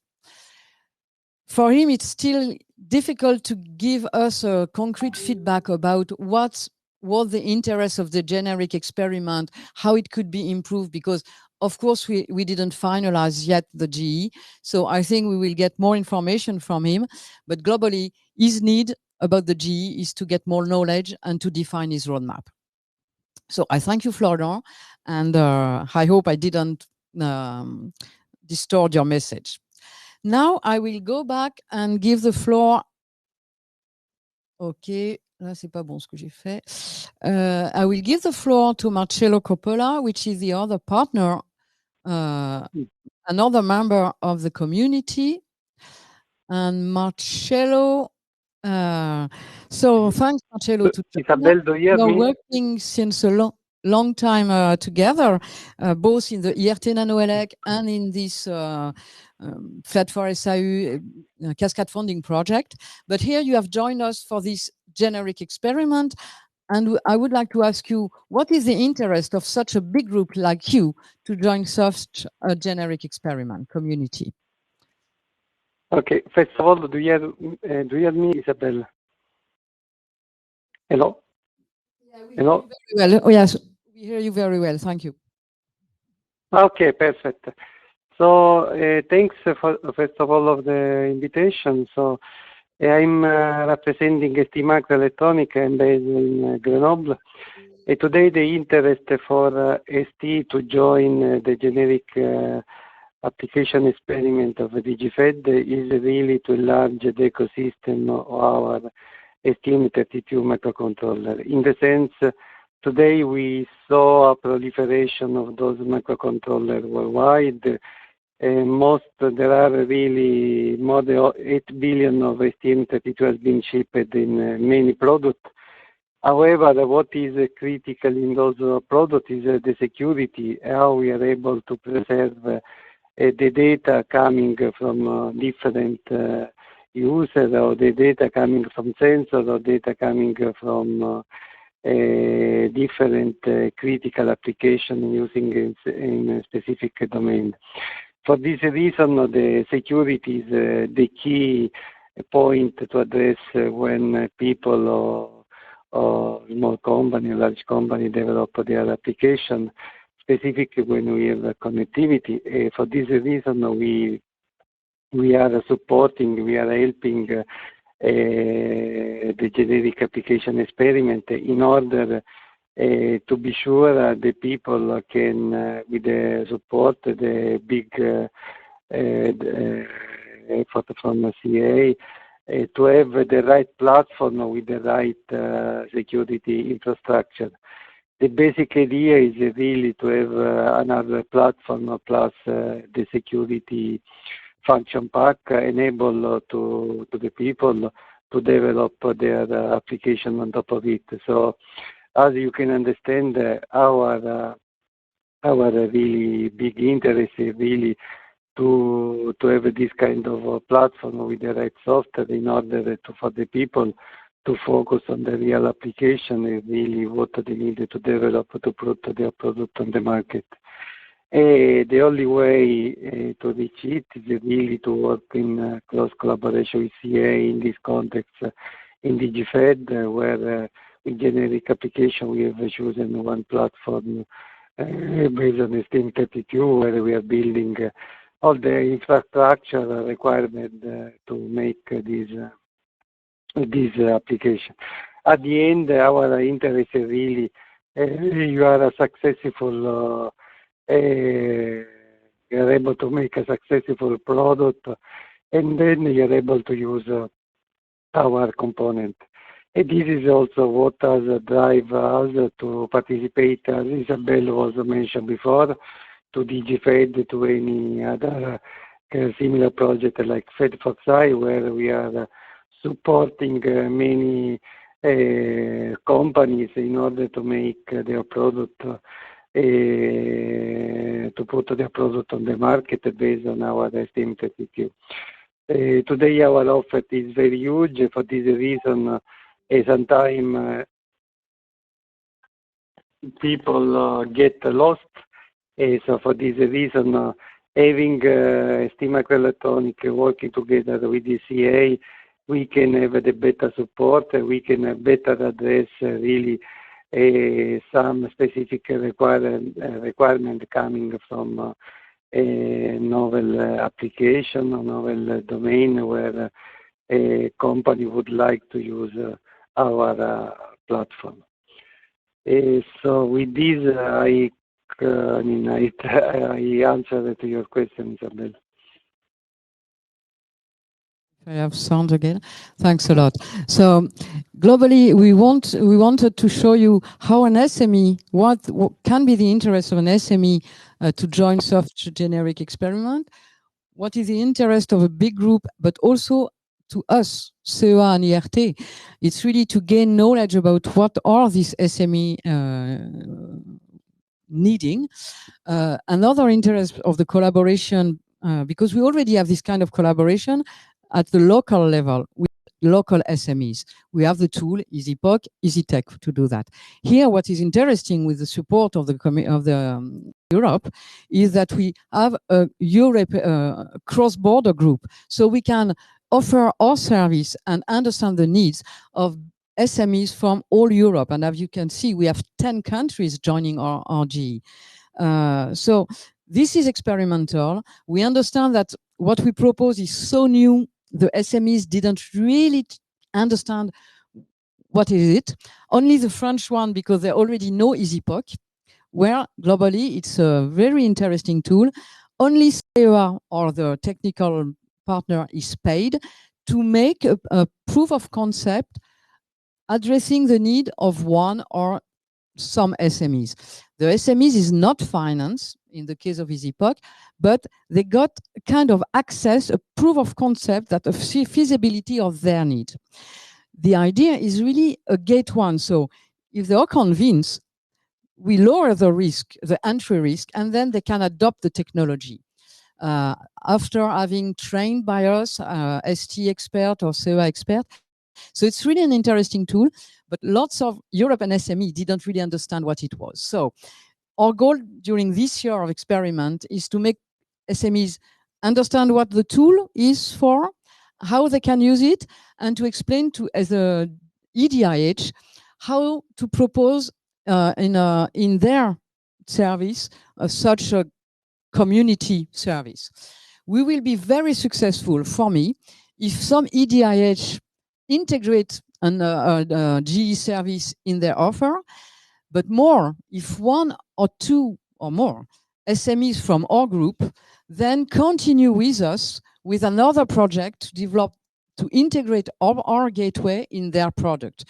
And that will be really the key performance indicator for me, is one SME continue, for example, with an EasyTech, making its own prototype, product prototype with our technology.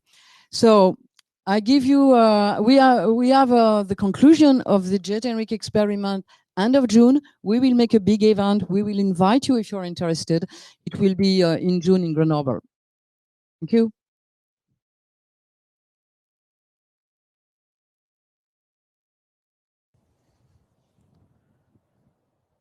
So just before going to the next session, we would like also to have your feedback on that. As you have seen and as was explained by Isabel, this is a pretty effective tool and program that we have been implementing here in the region.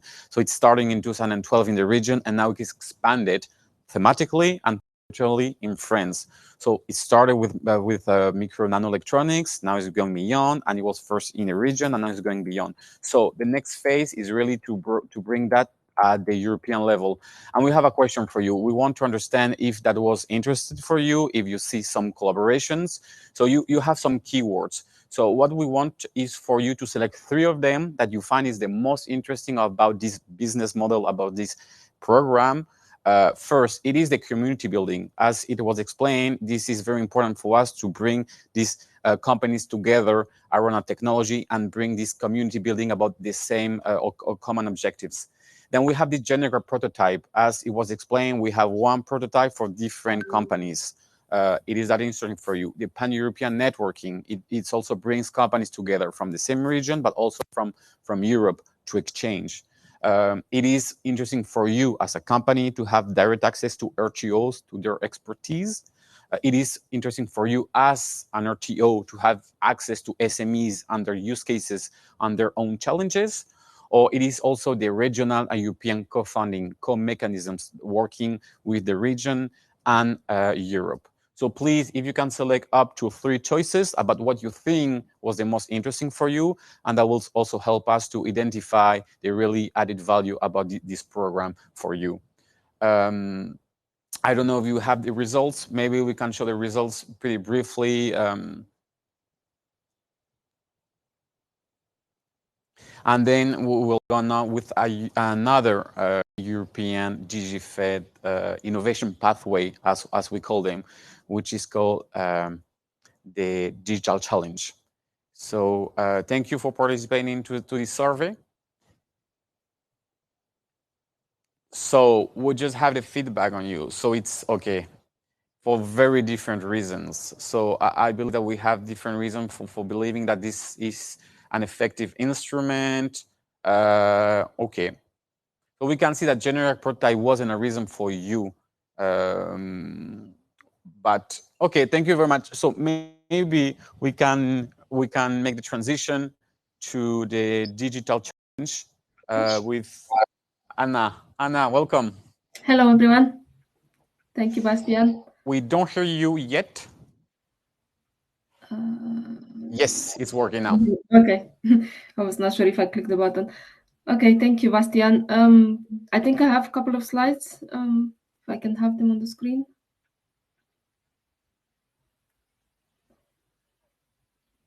I can't see. I assume that someone will share. Okay, perfect. Thank you. So good morning, everyone. I'm Anna Gheorghe. I'm a senior project manager at Digital Catapult, and today I will be briefly introducing the Digital Challenge Open Innovation Tool, and later on lead the panel discussion with industry experts around DigiFed and Digital Challenge. So let's start with the Digital Challenge Innovation Open Innovation Tool. As you've seen there, it is an innovation tool who has been introduced by DigiFed, where DigiFed, European enterprises and innovators come together to solve digital challenges for which new solutions are required. It is a tool designed as a market tool approach, which allows us to address specific market needs by solving real use cases. And it also allows European innovators to be supported by both EU and industry while building new partnerships within the ecosystem. DigiFed is currently working with GE Hydro from France, Acciona from Spain, and EDF Hydro from France, who have onboarded the program as digital challenge owners, and you will meet some of them later on in the panel discussion. Just a bit more information about this. So these companies, these 3 main companies, challenge owners, have identified business needs and problems within their business, and have decided to join the program to put forward this challenge for innovators. DigiFed had run open calls to identify solution providers for their problems, and currently we have selected one startup to work with GE Hydro. The project already started earlier in the year, and at the moment, we are in the process of selecting 2 startups for the other 2 challenges with Acciona and EDF Hydro France, and hopefully in the next coming months, we'll start those projects as well. Let's move to the next slide, which is leading us to the panel discussion. So I'm really delighted to be chairing this panel discussion on how programs like DigiFed and Digital Challenge innovation tools can help both the industry and the European innovators. I'm going to start by welcoming the panelists on the stage. So Ana Jimenez Banzo from Acciona, Cosmin Koch from Acciona, Vincent Buyer from GE Renewable Energy, and Charles Garnier from CATIE. I hope someone will let them join the discussion. Okay, slowly.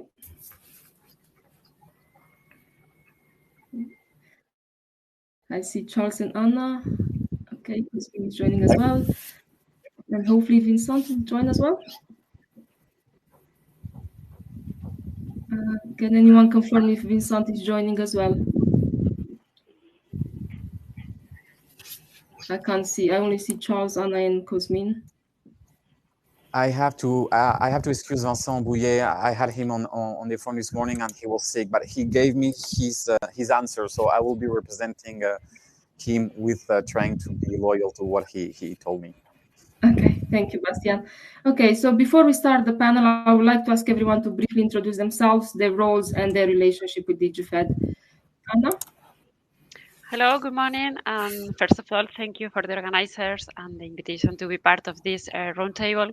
My name is Ana Jimenez. I work as Head of Innovation Management and Technology Transfer at Acciona, more specifically at the Water Business Unit. I don't know if I have time to explain very briefly in 2 sentences what is Acciona and what we do. We are part of Acciona Corporation, a Spanish company with activities in different fields, mainly construction, renewable energy, and water. And in relation to water, the company is one of the leaders in development technologies for water treatment, and we are specialized in reverse osmosis processing. And in this area, we have a particular challenge. We identify a challenge and a market need, and then we decided to join your program. But I think I will explain it later. Thank you. Thank you. Cosmin? Thank you. My name is Cosmin Koch. I am with Acciona Agua. I'm the R&D head of digital innovation. I am a control system engineer at Carten by training, and have a background in energy and the water sector. I am coordinating the projects and research work involving control and big data, machine learning, and IoT for the research department in Acciona Agua. Thank you, Cosmin. And Charles? Hi, hello. My name is Charles Garnier. I'm working at CATI. I'm the European project manager for CATI. And just a few words about CATI. CATI is specialized in digital technology, and we offer a unique multidisciplinary approach based on 3 main competence areas. First one is human factor and cognition. Second one is everything around data science, and the third one is linked with embedded electronics. And in our relation with DigiFed is that we have been awarded with the digital challenge with General Electric Hydro, and we our technical unit work on the IoT solution for GeoHydro. Okay, thank you, Charles. And Bastian, maybe you want to briefly mention about GeoHydro? Indeed. So GeoHydro, it's a multinational company specialized in hydraulics. They have been working on a specific challenge around the IoT system of systems. The idea was to bring intelligence to some captures to support the decision on the hydraulic plants. Okay, thank you, Bastian. Okay, so let's start the panel discussion. So as mentioned, the objective of this discussion is to learn a bit more about DigiFed, the Digital Challenge Innovation Tool, and how such tools can help build sustainable and valuable partnerships across the ecosystem. So I'm going to start with the first question for Anna, and hopefully Bastian will be able to respond for Vincent. There are two questions. So the first one is, why did you decide to be part of the digital program, particularly the Digital Challenge Innovation Pathway? And the second question, what were the main pain points or difficulties associated with your digital challenge? Okay, so to start with the first question, and to be honest, I have to admit that we reached this program by chance, or that serendipity play an important role in this case. And let me explain why. Last January, we were struggling how to develop a sensor that was able to provide us with information about the status of our reverse osmosis membranes in desalination plants in a real-time manner. But this challenge, which is really challenging for us, exceeded the competencies of our R&D department and also the company. We're a water treatment company, and we have some skills in automation and software development and so on, but not in sensor development. So On the other hand, we also have a corporate open innovation program, but the broad of this program is really broad and does not really fit our interest in this case. And at that moment, we also receive a newsletter from one of the DigiFed partners explaining the Open Challenge goal. And we decided that it was really interesting for us, and we decided to take part. So we proposed our challenge.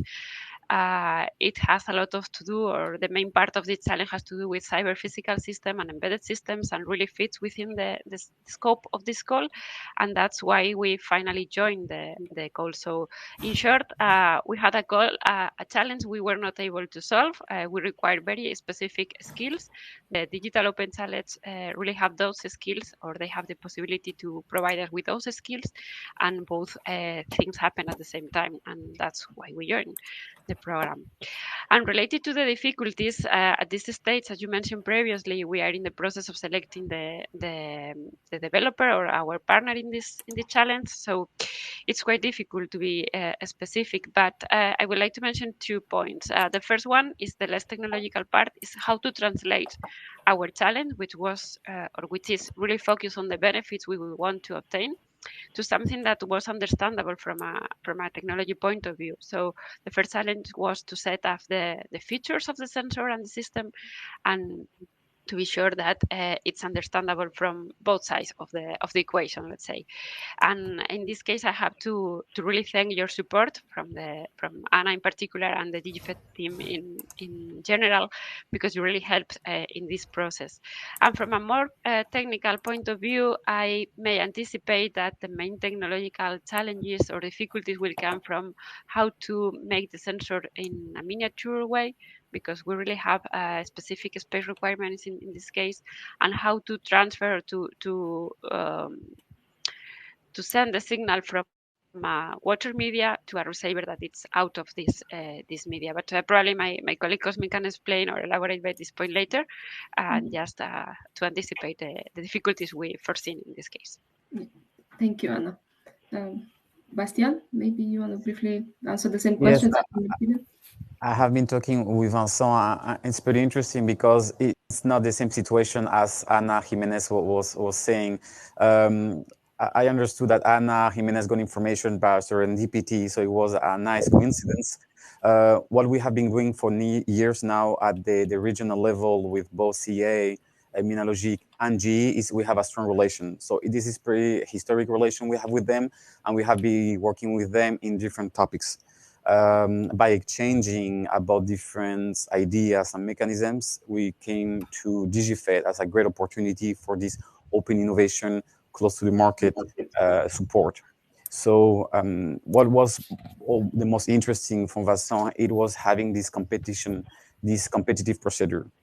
Because they can give there's a first step, which is to identify the general challenge to be tackled, but then it just keeping it open enough, not too much, but enough to listen to the company's ideas and innovation approaches. So giving this competitive structure to companies coming with different ideas, with different approach, it's a great chance for GE to understand, to think out of the box. So that was the main point at this stage that Vincent was retaining. Okay, thank you. And then a question I have, it was from Vincent again, that they have been working with DigiFed partners and CATIE for a while now. And the question is, what are the main benefits from this collaboration for them, and what will be a successful outcome for GE Hydro? Bastian, if you could provide. Yes, I believe indeed, as you know, we have also implemented a monthly meeting between the DCO, what we call the Digital Challenge owners, the third-place suppliers, which is the laureates or the company is going to work on the challenge, and also a monitoring partner within DigiFed.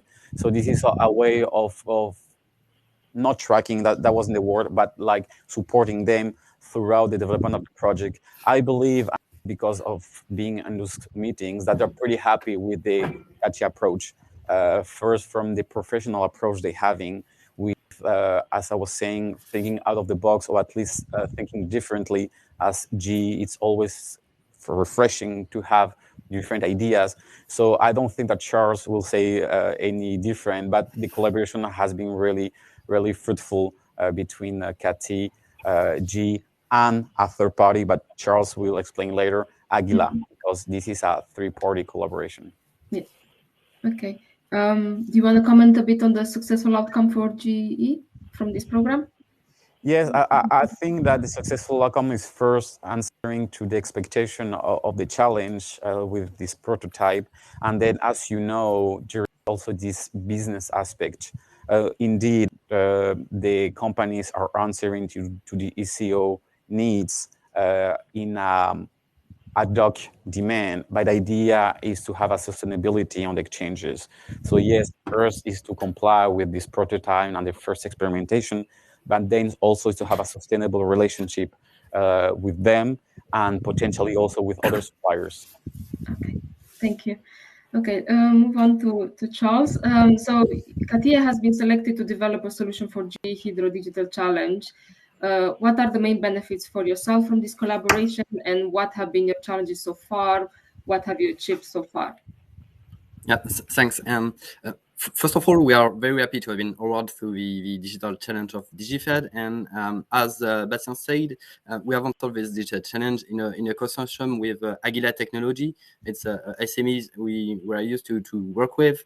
And in fact, this is very useful to be able to answer with another SME, because Cathy brings its expertise and its Citron platform, which is an open source and open hardware IoT platform, and Aguilar brings its industrial know-how, and we have two teams that are really complementary and that cover, in fact, a large scope of expertise to make this project successful. Sorry. So the aim of this project is to provide a complete industrial IoT solution with some embedded artificial intelligence. And also allowing to have something that is rapid and customizable for prototyping, and also to have scalability and be able to have something that is easy to industrialize. So this is one of the main challenges, to have something scalable and to have something industrialized in a really quick way. So we have the solution we have proposed in this project as based on a Citron platform, and this platform has been already awarded by some French association, and this is the main challenge as to be able to use this platform to design a modular electronic solution in few months, and to be able to gather data as soon as possible. This is also a challenge inside the project, to design the solution really quick, then to be able to gather data and to be able to do some artificial intelligence. No, we are currently on time with the project, even if we have to deal with the component crisis. It is something that is also challenging in this project, and we also have we also want to develop module as generic as possible in order to be reused in other projects, and to be able to capitalize and use the work for maybe other industrial prototypes. So the main achievement today is that we have already designed the electronic solution thanks to the very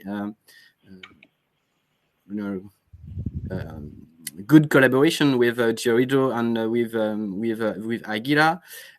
Everything on the hardware part has been now sent to the manufacturer, so we'll be able to test it soon and test it in collaboration with GeoHydro.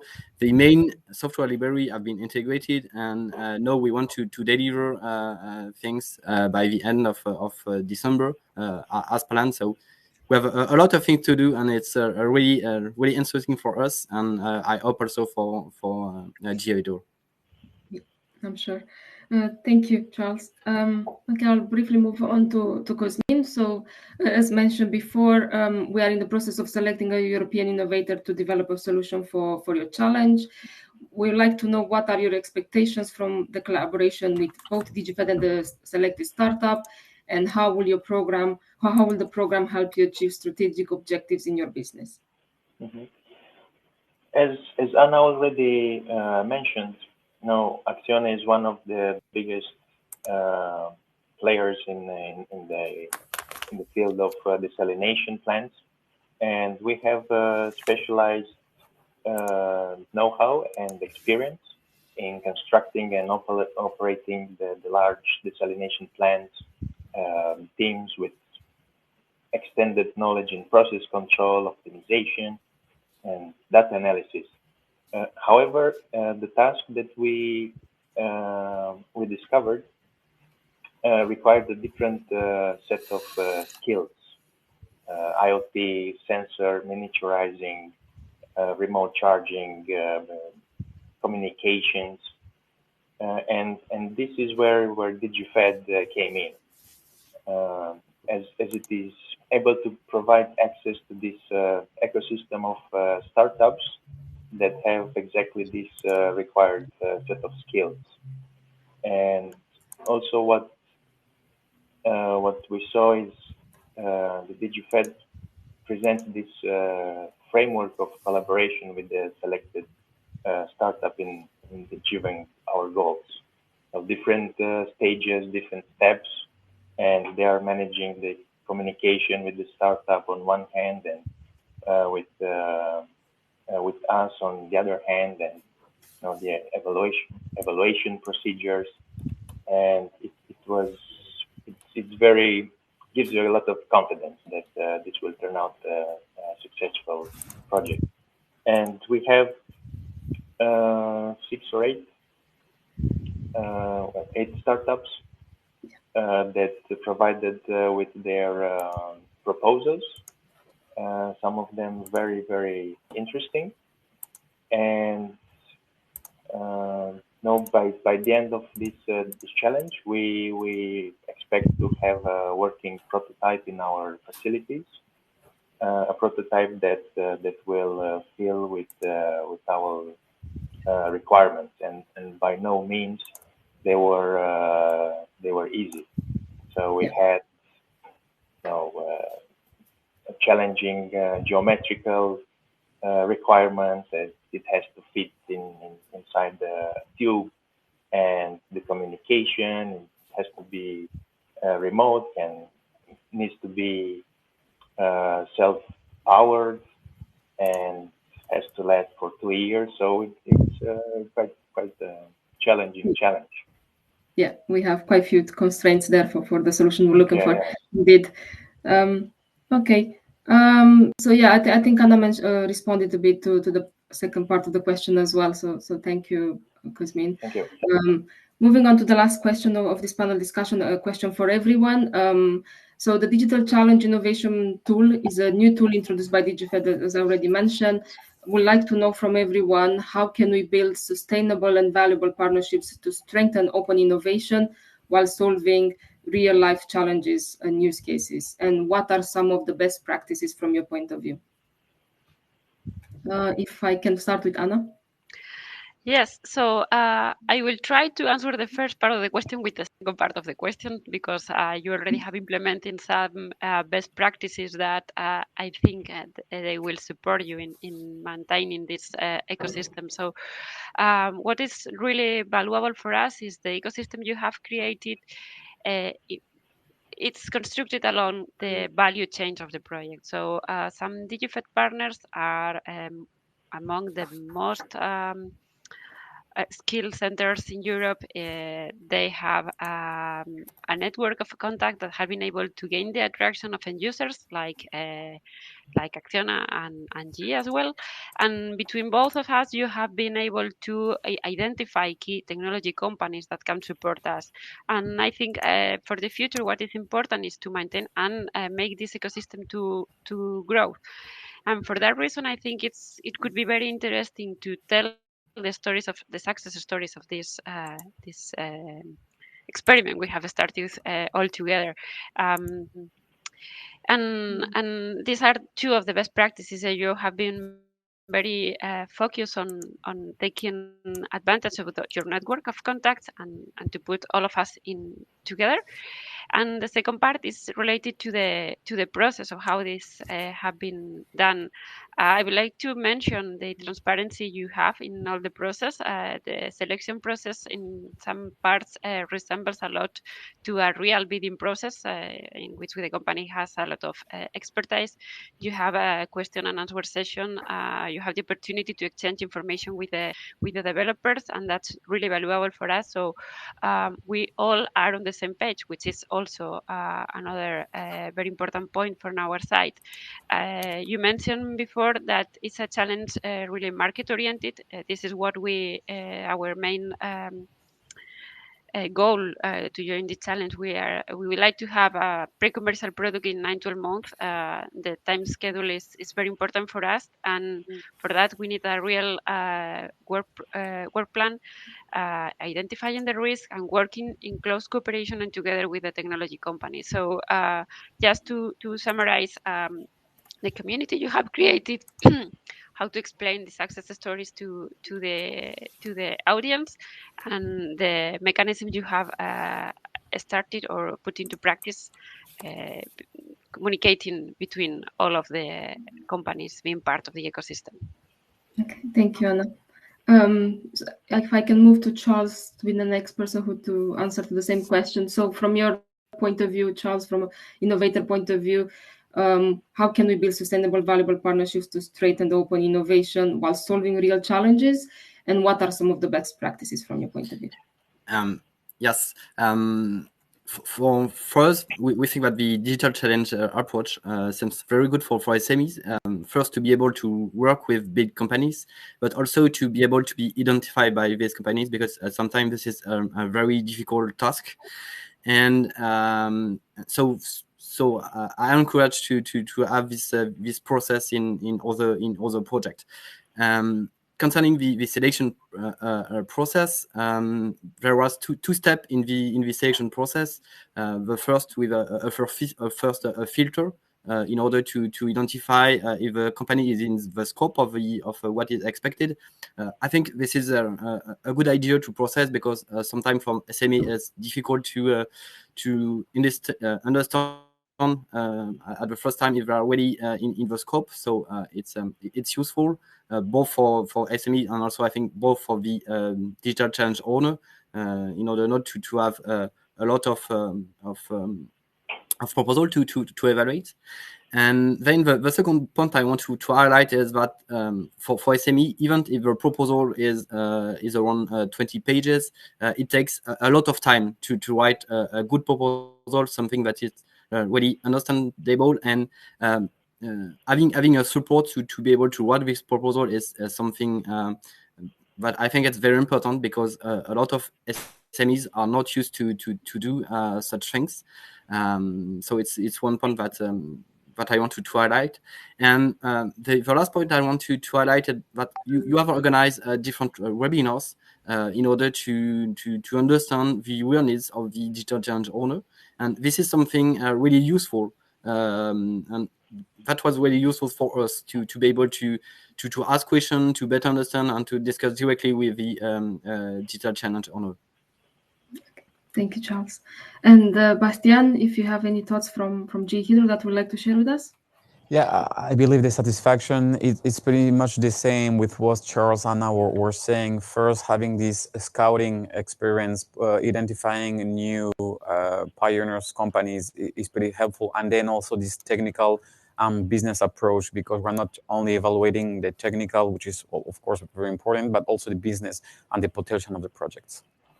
Okay, thank you.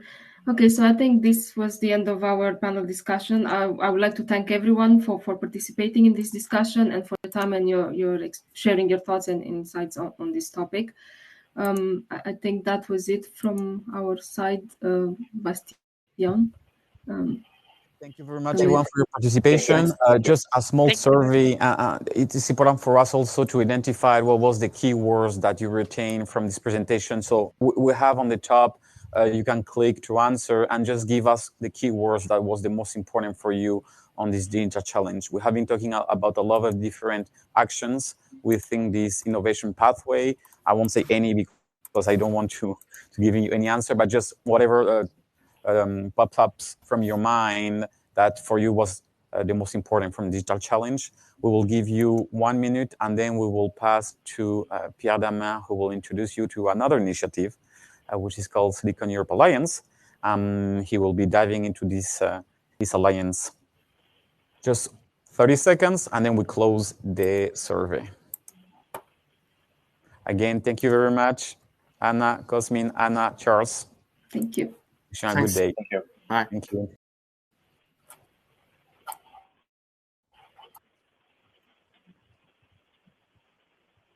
Market retention.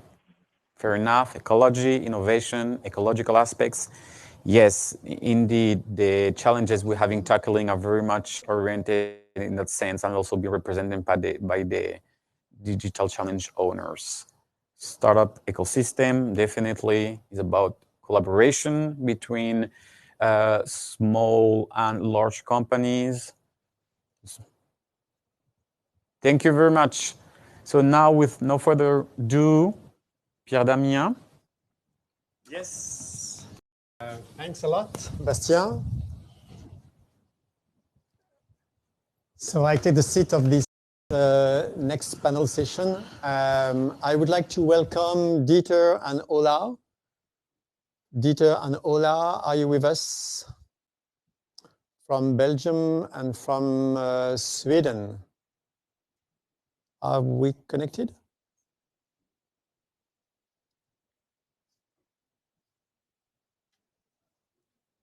Okay, just a few seconds before joining.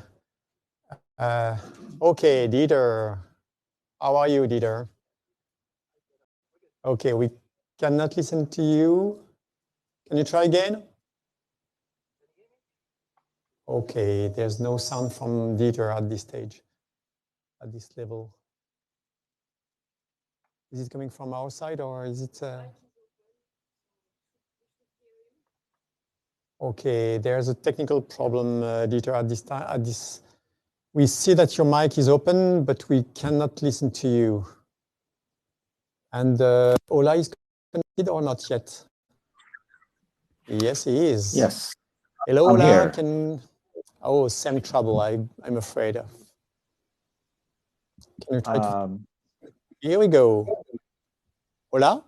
Yes, my mic is on. Can you hear me? It's nice to hear you. I feel more comfortable with this. Nice to hear you, Ola. Nice to see you. Welcome in this event. We should have a leader in a few minutes. I guess that Peter tried to relaunch, I would say, the application. Okay, nice. We're back. Am I back now, also in audio? Yes, you are back. You are fully back. Perfect. Great. Welcome in this event to both of you. We met, we met quite often, but we met in person about a month ago. It was in Sweden, in Lund. Ola, you were our host, and thanks again for this meeting. We are here to talk about this alliance. So the so-named Silicon Europe Alliance. I just would like to give you an overview of the alliance with the slide. So there's just going to be one slide.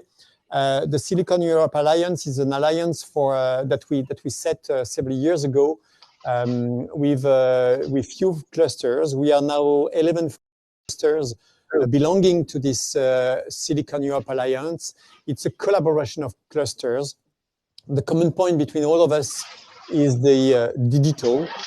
So we are 11 clusters all over Europe. So the two of us, including me, Nalogic, I would say, so the three of us representing this Silicon Europe Alliance is namely Dieter from DSP Valley in Belgium and Ola Sweden in Sweden. So first of all, as an introduction, I would like to give you the floor. Let's go for the newcomer, because we do have two type of profile within this panel list. We do have the oldest, which is Dieter, and I would say DSP Valley. Belonging Thank to the you. Silicon Europe Alliance since the beginning, and we are the young comer, which is Ola. So let's give the floor to Ola first. Just give us the flavor of what's happening in Sweden today, and what is the Mobileye cluster in Lund. Yes, thank you very much, Pierre Damien, and thank you for inviting me to this panel session.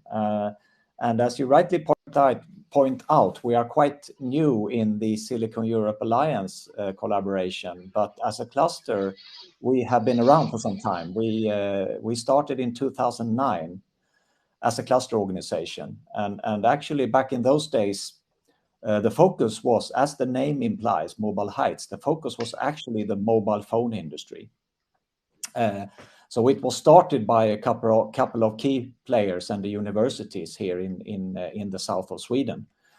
Today we are more of a broad ICT cluster organization, but of course drawing on the strengths that we have from our roots. We have about 130 members, and about 80 of those are small or medium-sized companies. And where we are in Sweden, what are we good at? What kind of digital technology are we really strong at here in the south of Sweden? So for one thing, what I always mention is Bluetooth, which is an invention that was conceived by Ericsson here in Lund, where I am, the university city of Lund. And besides that, of course, the mobile phone industry that I mentioned, that is now perhaps has moved, the momentum of that has moved to other parts of the world, but it's still here to some extent. And we have a really strong community here with engineers, about 10,000 engineers with knowledge from the telecom industry, knowledge and experience, and that has spawned a lot of startup companies as well in the IoT business, but also actually in the semiconductor business. A lot of exciting startups in the working with new semiconductor technologies, with nanotechnology as part of the products. So that is actually where we are today as a cluster. If you look at Sweden as a country, I would say that the really strong areas are around when it comes to IT, when it comes to ICT, is of course around the capital area up in Stockholm, and here where I am in Lund in the south. Yes. Great, thanks, Ola. So Dieter, you are the oldest one, but with this spirit and really dynamic, active. Every time we do have some action together, it's really dynamic and really fresh. So please present yourself and all the activity of DSP. I try to pretend I'm not that old, Pierre Damien. Thanks for having us. Yeah, well, DSP Valley, very briefly, is very equivalent to Mobile Heights in Sweden. Also, from a dimension perspective, we gather around 130 companies active in digital technologies in the lowlands, which is pretty much Flanders and the southern part of the Netherlands. We've been around a bit longer. DSP Valley actually was born already in the previous millennium in 1997, at a time when chip design was the thing in digital land. And since then, DSP Valley has actually lived through a number of transformations of that digital industry, moving from computer chips to mobile communication. And now the last move, I would say, is moving towards the Internet of Things, which makes it truly pervasive in all applications, in all activities of humankind. Thanks, Dieter.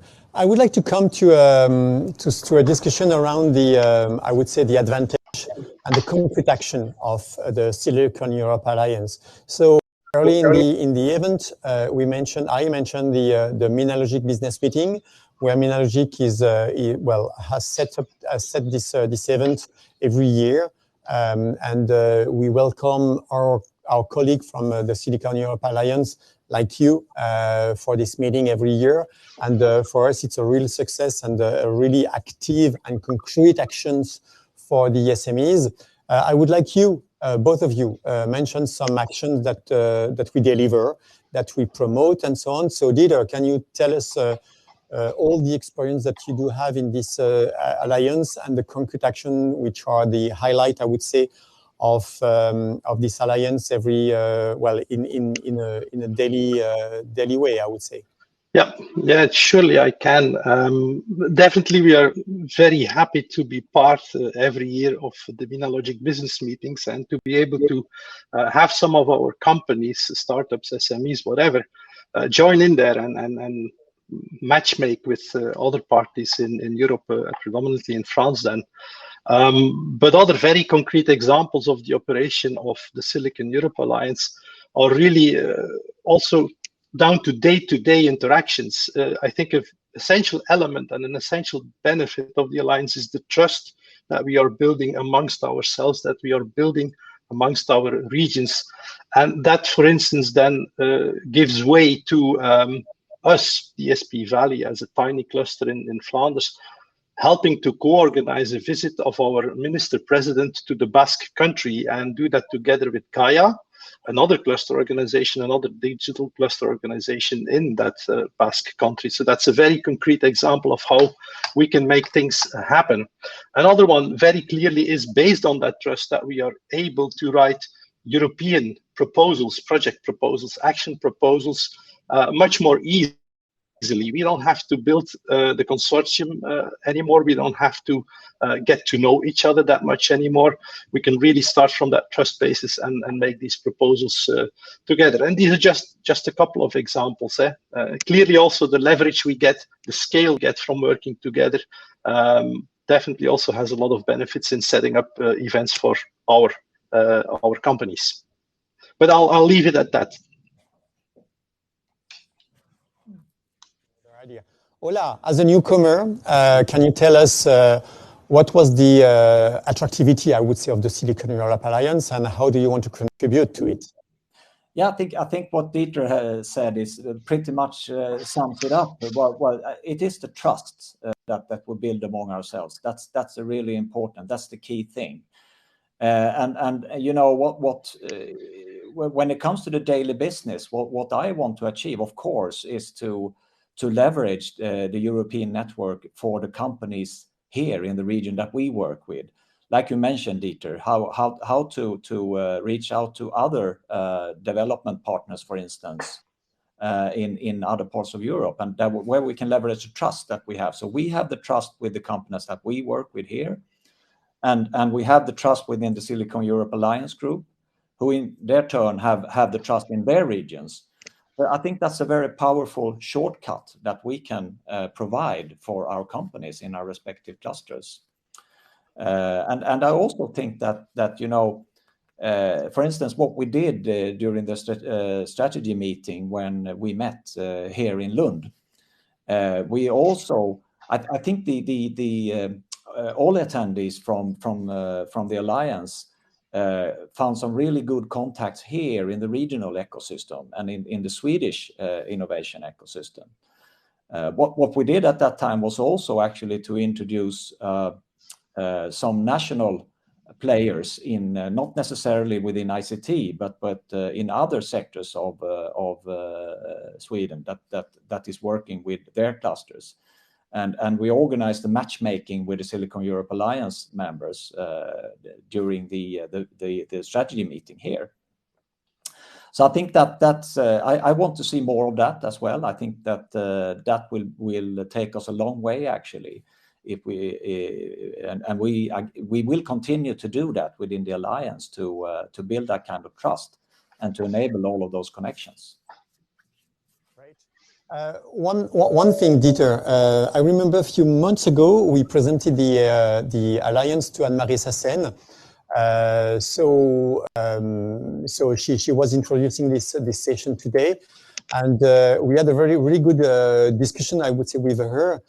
Can you tell us more about the EDIH initiative, if we want to compare it, or not really compare, but I think it's more complementary, or we were a bit in advance. And can you tell us more about the Silicon Europe Alliance within, I would say, the EDIH ecosystem? Very good question. I think an alliance like the Silicon Europe one, which actually departs from the technology and the innovative side of the spectrum, is an excellent complement to the European Digital Innovation Hub initiative that was initiated, I believe, by Annemarie Sassen and also explained earlier today. Because in Europe, we need a double bond. We need, like human DNA, double bonding as the backbone for our innovation system. And an alliance like the Silicon Europe Alliance can be a technology alliance that actually interacts both at the local, regional level through its local players with a regional ecosystem, and at the European level through the alliance itself with application-oriented cluster networks that are then EDIHs. Because, as Annemarie Sassen rightfully put it, while we are technology-driven, EDIHs are mainly adoption-driven, therefore application-oriented. So I think it's extremely complementary, and it will be extremely important to link initiatives like the Silicon Europe Alliance with the forthcoming Digital Europe and European Digital Innovation Hubs. Okay, great.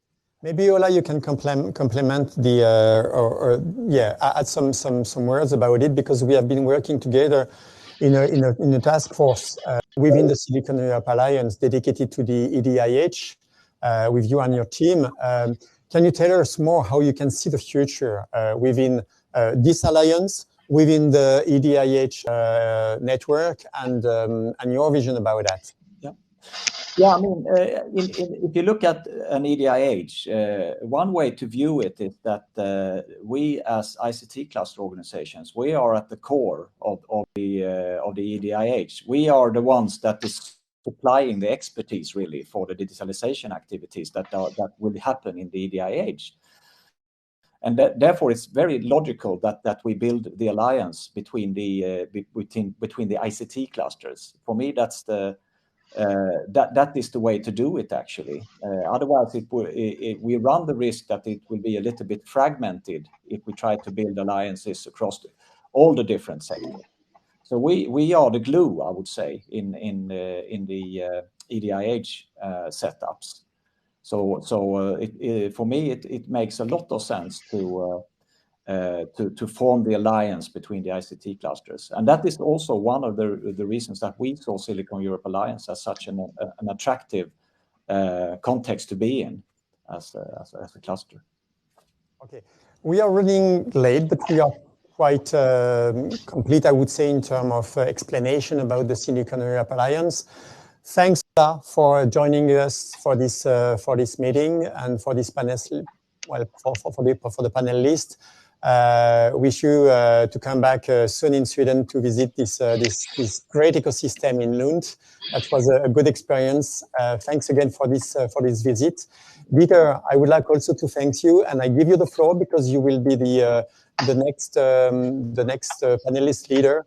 So I give you the floor, and I leave you to welcome all the panelists for the next steps. Thank you. Thank you, Ola, for joining in and for your comments. See you in Sweden. Thanks, Pierre-Damien, for introducing briefly this next panel. I would like to introduce the people in it within short, but I'd like to kick off with a small presentation. Can we have that presentation up, please?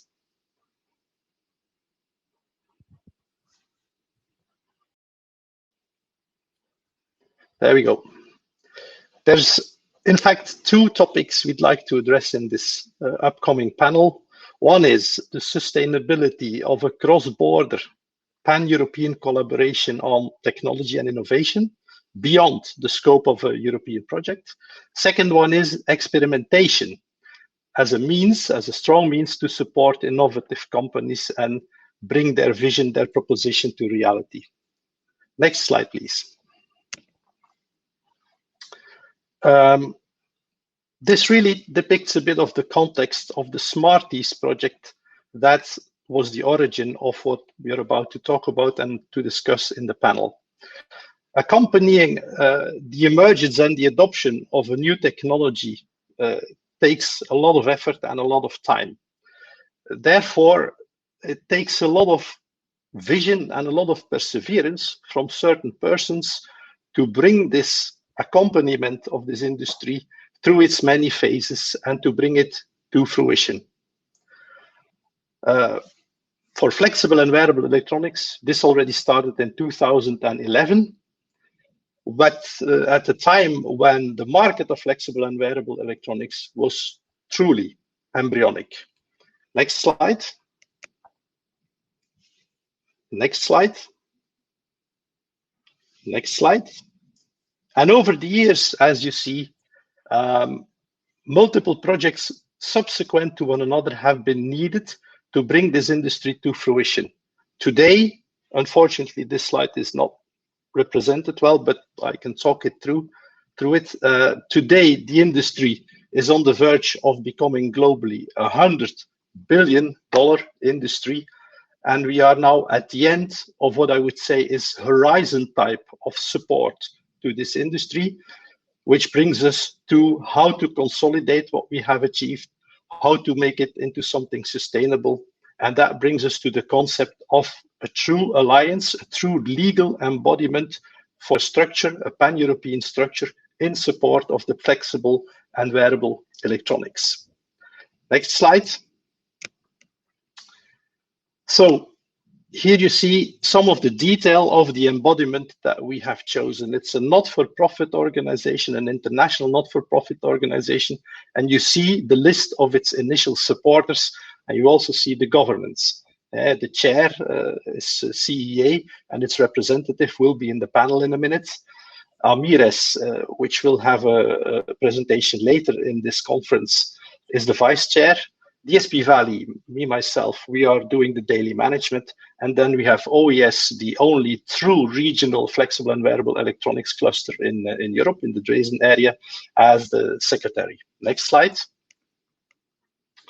Very important to mention is that two very important assets have been developed in this sequence of projects that I talked about in the beginning.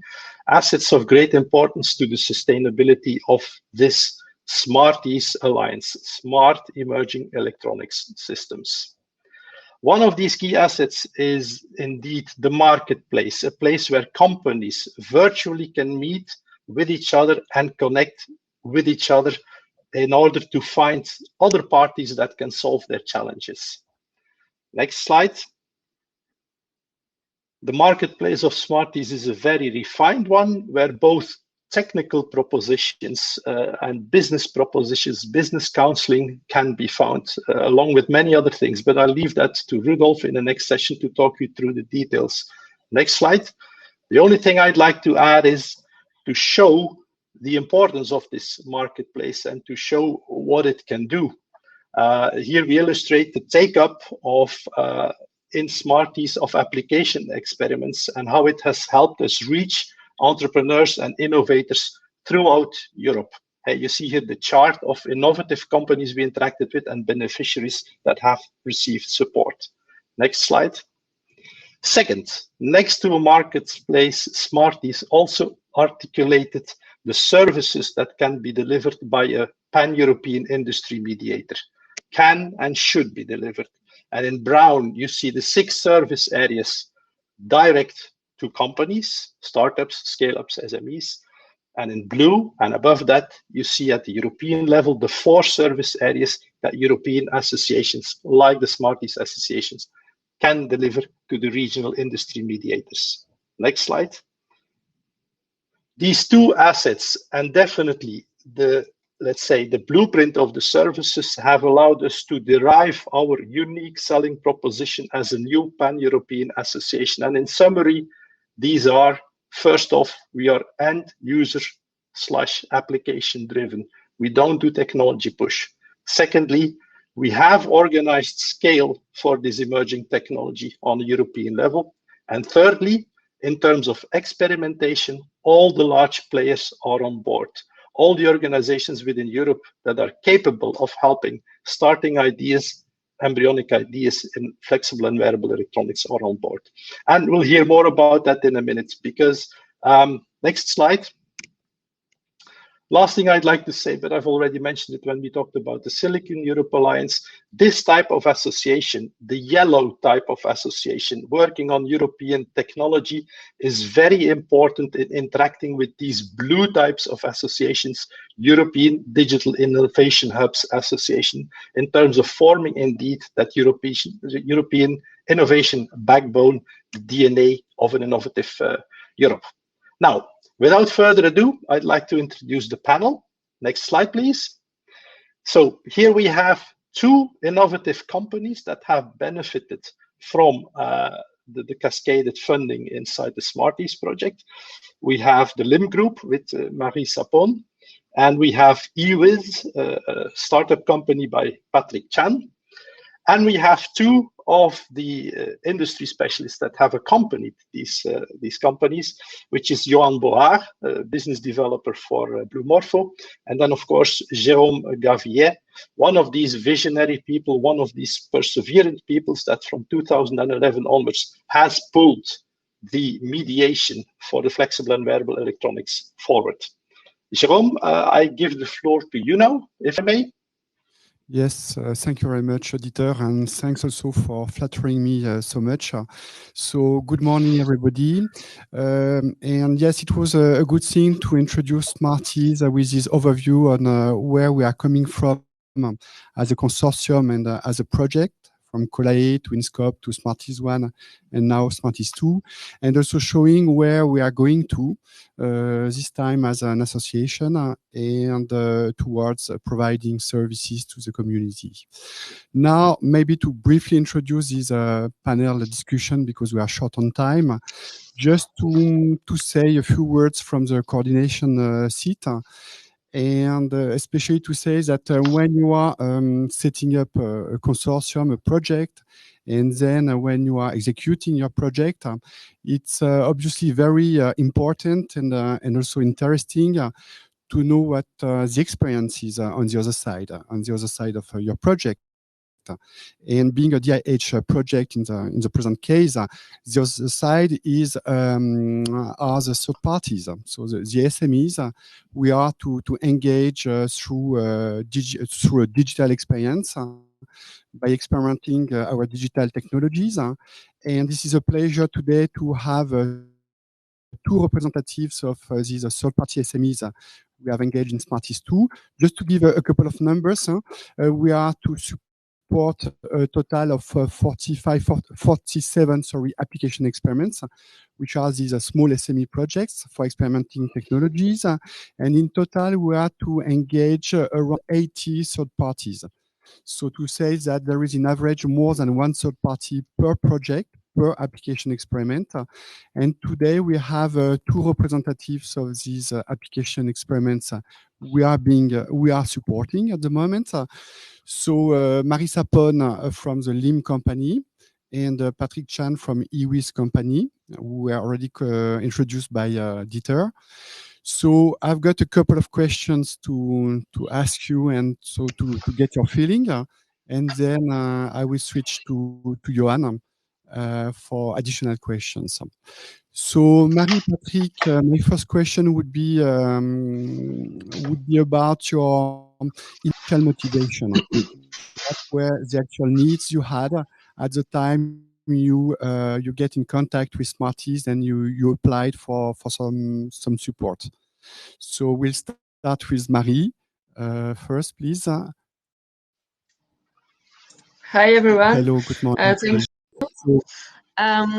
For us, so just to introduce, we are a company who developed salary equipment for horse riding, and for us, the technical innovation allows to integrated solution inside our salary equipment to have something practical to use and reliable in the environment, to provide relevant information for the riders, the trainers, and the veterinarians, and for optimization of sporting career of the horse. So the objective of bringing technical innovation to our salary project is to allow the development of tools that do not add other things on the horse that could interfere with the horse and the rider's performance.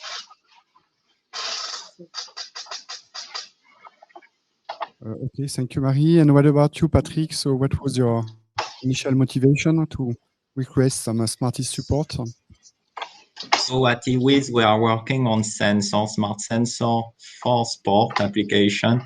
And one of the main interest in joining Smarties was really to access the ecosystem of technology, the portfolio through your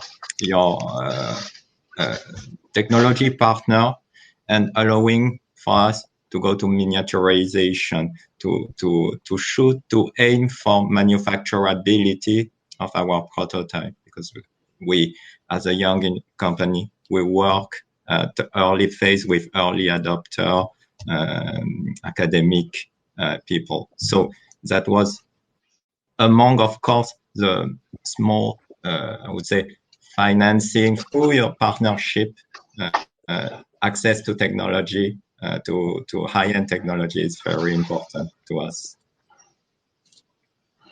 Hello. Yes, quite clear. Thanks, Patrick. And also, so what was so differentiating about our so-called flexible and wearable electronics that was making your product competitive-wise? What was so specific about our technologies that interested you in the first place?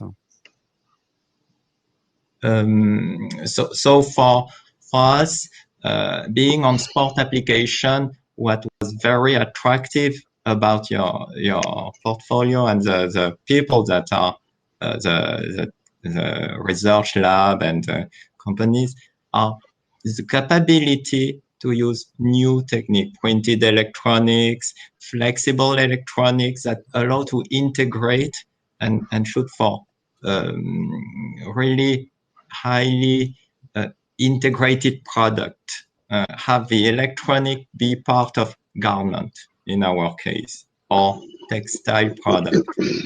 And that is very key to having a good product for the customer, for the user. That is a no-feel electronic product.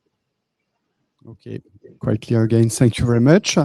And then my next question would be about the overall Smarties experience, because you applied for some support, you got selected, and then you went into what we call this contract phase, signing SDA, a service delivery agreement, a legal document, and now you are in the execution phase. So what is your experience in this? How did it go, and what were the pros and cons? Just a short feedback from your side, Marie, maybe first. How easy, how difficult it was, and for us, globally, the experience was really good. We have been well supported from the start to make all the steps of the selection and after. And the partner who work with us on the Smarties project work already with us for another's before, so it's more easy for us to make the step in the good conditions. Okay, so you didn't face any particular difficulties? No, no. And what about the time scale? Because typically it's 2 months to get a response from your application. Then you have 2 months to sign the contract. And then the execution time you have to choose from 9 to 12 months. So this makes in total a bit more than 1 year. Is it the good time scale for you to experiment technology? Is it too short, too long? For us, in our application, it's time a little bit short, but we focalize here on one part, on one global project, and for that, it's 1 year. It's really it's good for this application, but maybe for if we do this for other kind of projects we can have, it's a little bit shorter. Yeah. Okay, thanks. Patrick, the same question to you then about your experience and this question on the time scale. Please. Yeah, so the process is very smooth in my opinion and very fast as opposed to maybe some other research European program. The answer come back from your organization very quickly. There is of course some constraint in negotiation of the GPA, of the contracting aspect. There are some deadline, but this is normal. And I think for such projects that are tailored to be 1 year, 9 months to 12 months, this is a good process. This is very smooth in my opinion and very efficient. So we are quite happy to be part of it and to having gone through all the process. Okay, thanks, Patrick. And also to add that indeed from the Smarties 1 project, before Smarties 2, we learned quite a lot, and especially that the contractual phase is obviously very important, but that we needed more time than expected. But in Smarties 2, it seems that these 2 months fit well. Johan, maybe I will just hand over to you for additional questions, if you have any. Yeah. Thank you, Jérôme, for this. So I'm Johan. I work as an innovation developer inside Blue Morpho. Blue Morpho is a member of Smarties Consortium, making business support. So as you have seen in the data presentation, there is a big focus, a big importance inside Smarties to make an alignment between technology and the business. So there is a lot of effort made there. And we can find this also in all the application experiments. And indeed, each application experiment gets support from technical side, but also on the business side.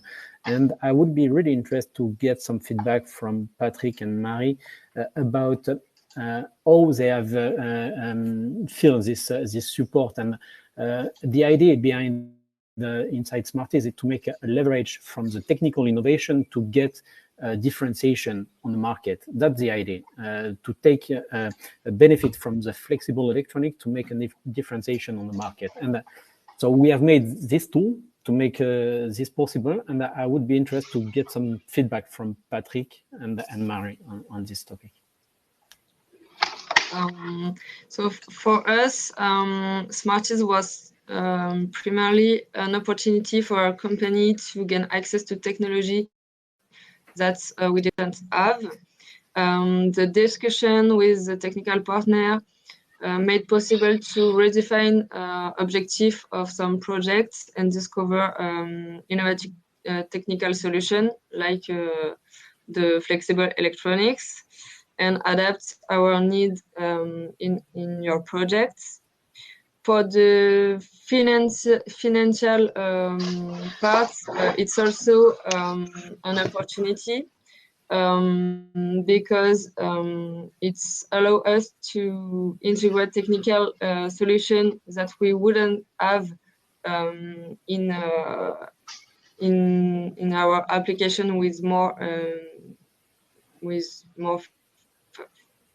Yes, it's more easy to integrate with the financial help. And for a business point of view, in our company, we developed the project with Smarties in the continuity of the development of other projects with with electronics. We have already 3 projects with electronic on the market, so it's a continuity of development for the business point of view. Okay, so it has been reinforcing your roadmap and your strategy, your market exactly. strategy. Okay, interesting. And Patrick, from your side? So on my side, it's slightly different. I'm a very small company. I'm the founder, technical person. So I selected the service with Smarty of business application. So that was incredible help because we have access to professional people in the smart electronics and flexible electronics that are very knowledgeable on the market, and that was able along all the project and still ongoing because the project is not yet finished, helping on finding the at each step of making the technology a competitive product and identifying the unique value proposition of the product for the technology given, because as a technical person, we will say, okay, we have this, and we propose this, but they help us focus on what is important. And at each step, for companies, the financing, the product, the deck to present to investor. So it's really a very good addition to the technical portfolio, I would say. Okay, really good. Thank you for your feedback. So that's all for me. Jérôme, maybe you want to take it back? Okay, thank you very much, Johan. So I think we are getting close to ending this panel. So I would like to thank the panelists again, and also maybe to say on behalf of the consortium that it is for us all, quite challenging to support the 47 application experiments and all the SMEs behind. But of course, it's a great pleasure. We are enjoying it. And so many thanks for having applied to Smarties.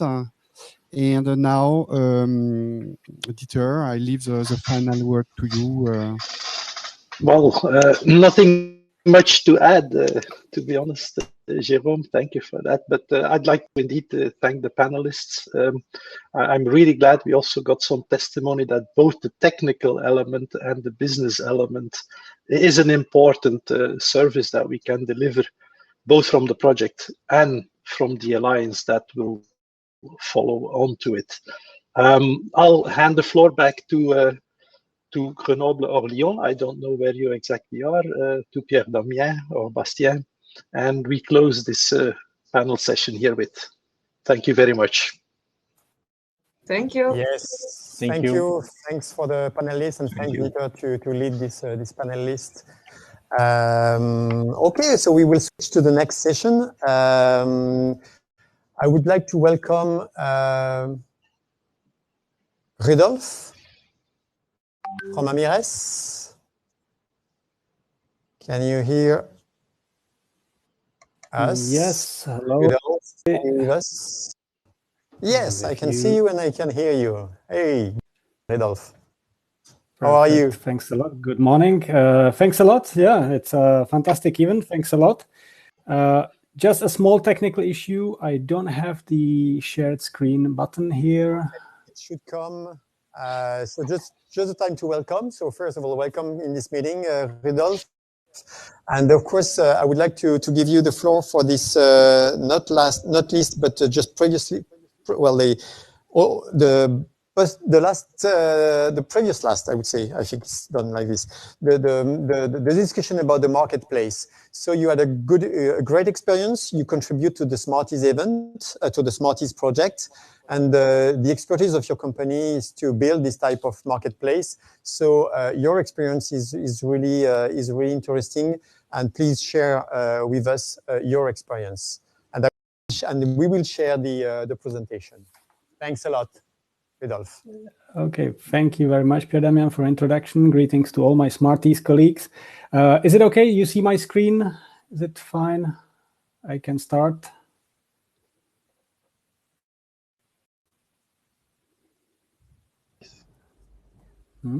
So, Pierre Damien, just a confirmation from your side. Oh, okay. Yeah, do you hear me? Yes. Okay, it's okay. We see your screen. Okay. Okay, perfect. Thanks a lot. So let me start the timer here. Good morning, ladies and gentlemen. We are living in the age of marketplaces. Marketplace as a business model is omnipresent, and already today it's entertaining us, it's engaging us, it's serving us, and soon I believe and I'm convinced it will also educate us, it will provide the medical care, and it will also provide a governmental services to us.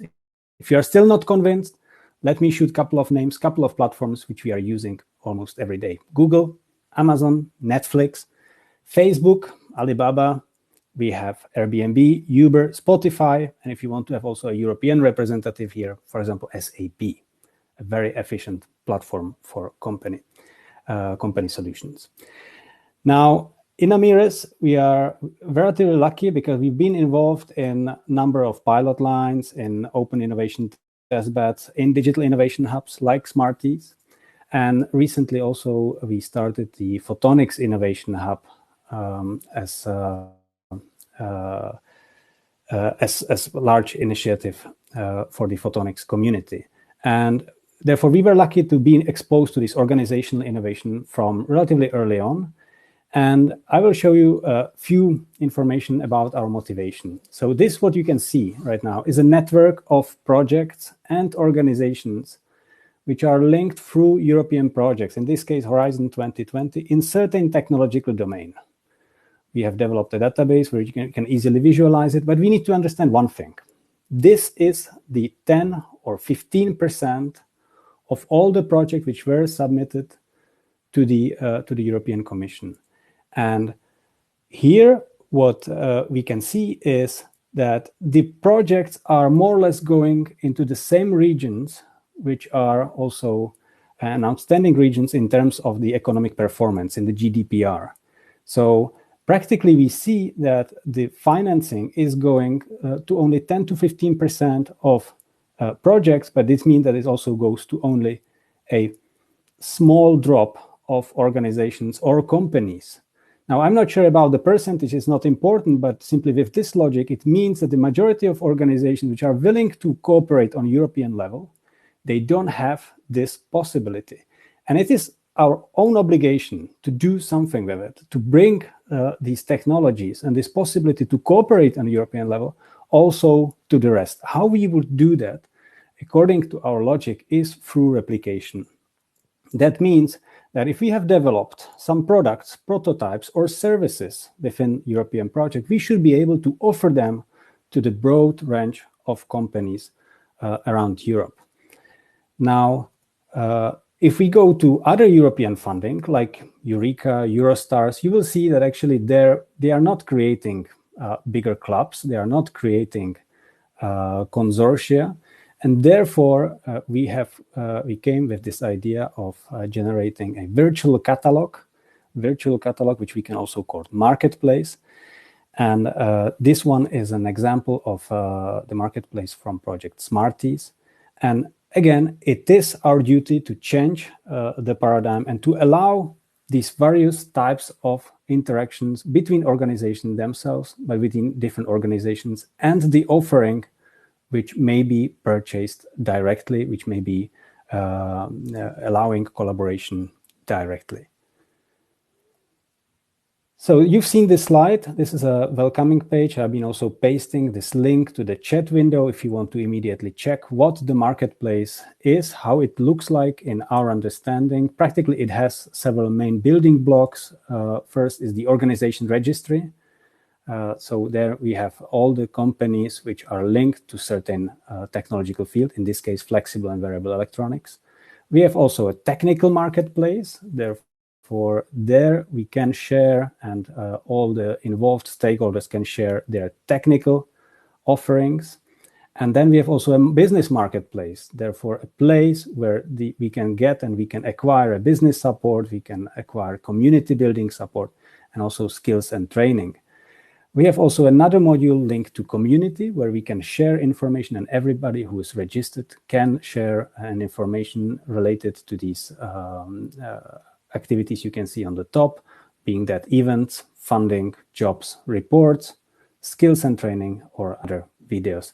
We have new modules as well, which may enable multi-partner cooperation. For example, if you are going to do a sample exchange, which typically these type of digital innovation hubs or EDICs in the future will probably do, then we are having also a module which enables that. Now, so far, we are relatively happy with the work done. We have around 160 companies registered by now, and we have about 2,000 to 3,000 site visits a month, which already shows that we are on a good track. We are not there quite yet, but we have already some kind of a good starting point, which we can demonstrate and which we can share with you in case of your interest. Now, a couple of illustrations from the platform. You can see it yourself online, but it is always good to get registered, because then your life through the platform will be simpler and you will have some additional features enabled. This is how the technical marketplace could look like, and I will show you in a live presentation what other details we can find. And this is how the community posting wall, if you want, can look like. Again, as I said, anybody who's registered can post an information for the whole community. And this is an initiative which is not only for the sake of the project we are discussing, and we will show the sustainability of this marketplace beyond the duration of the project. And therefore, you can be quite confident that the information is not for limited period of time, which you are going to post. Now, I've promised you this live presentation. So this is where we are. Again, you can go and search that yourself. Practically, you see the 4 main modules here. We have also the links to the website of the project and to the home. And here is this registration where everybody can register. Then registration is quite simple. If you have this information, I would say it's a matter of 5 minutes. Your personal information and then your organizational information. Once you do the registration, you can see some other features. For example, in the marketplace, you get this button where you can post your skills. And here we speak mainly about services, prototypes, and products. And then we have number of visualization in terms of the date created, in terms of the visualization of the information. And on the left side, we have the criteria which can be used. If you are going to enter new items, this is how it looks. Again, the form is not very complicated. Of course, we take care of what kind of information will be visualized at the end. Mainly, we are looking for concrete information, how you can help to these mainly SMEs, but also other participants into the same in the same ecosystem. In this case, for example, on stretchable electronics. And if somebody is interested in a similar offering, we can quickly send an email and request additional discussion. The organization information is also based along the same blocks. Therefore, there's a one organization logo. And then if you click it, then you will get additional information and contacts. And this is how the community information community post may look like. And of course, you are going to be the name of the posting person will be shown. Therefore, it can be appreciated by the whole community. Some of these posts may be linked to, as I was mentioned, market reports, for example, or financing of financing support to SMEs.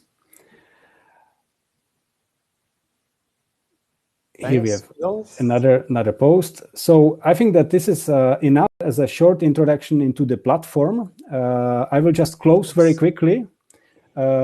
We are right now happy with the situation we have in Smarties. We are deploying, as Amiras, we are deploying a similar platform in 4 other initiatives, and there will be more coming in. And then let me simply close my short presentation with 4 main messages. I hope I've shown you the importance of marketplace as a business model. I've shown you that we are extremely committed for the support to the open innovation and to the replications of innovation all around around Europe.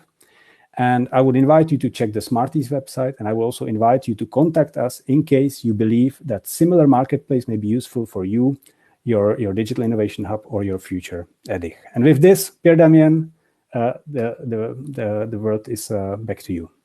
Okay, thanks, Ridolf. Thanks for sharing this experience and opportunities. The last session is the one that I talked at the very beginning. It's really important to see how the digital world can diffuse within the members of a cluster or something like this.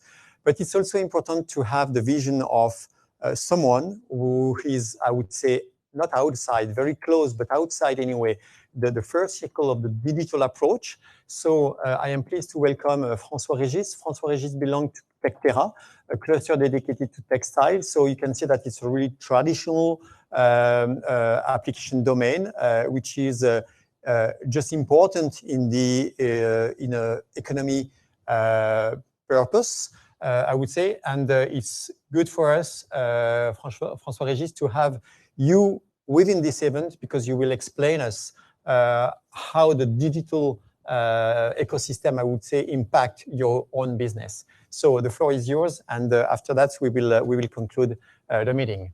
Thanks. Thank you, Pierre-Damien. Hello, everybody. First of all, I would like to thank for your invitation. My name is François Régis Nepot-Vézino. I'm Innovation Project Manager for Tectera. Tectera is an innovation cluster dedicated to the French textile industry. It was created in 2005 with ambitions to stimulate the competitiveness of its members through innovation and to contribute to the influence of the French textile industry beyond its borders. Tectera in 2021 is 250 members, 580 million euros invested in 227 projects, and more than 130 companies supported at the trade shows and on missions in 2019. Tectera has defined the technology roadmap for textile and supported its members in 3 strategic areas. The first one in intelligent and high performance materials. The second one in the circular economy and resource efficiency. And the last one on Factory 4.0 and new economic models. From my side, I am in charge of the Factory 4.0 and new business models topics. Before starting with, can you go on the slide 4, please? Okay, thank you. Before starting with examples of digitalization, it is very important to understand, to remind the textile context. So sorry for this slide, which is in French, but the most important to understand is that the textile industry appears as a sequence of dissociated processes. Then some companies, especially SMEs, are which keep specific skills with workers who have a high average age. They are not familiar with new technology and fear them. Next slide, please.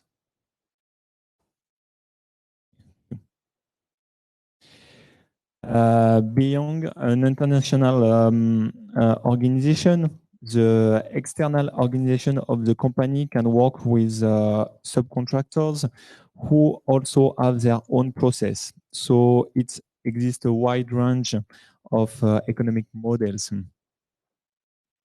Next slide, please. Thank you.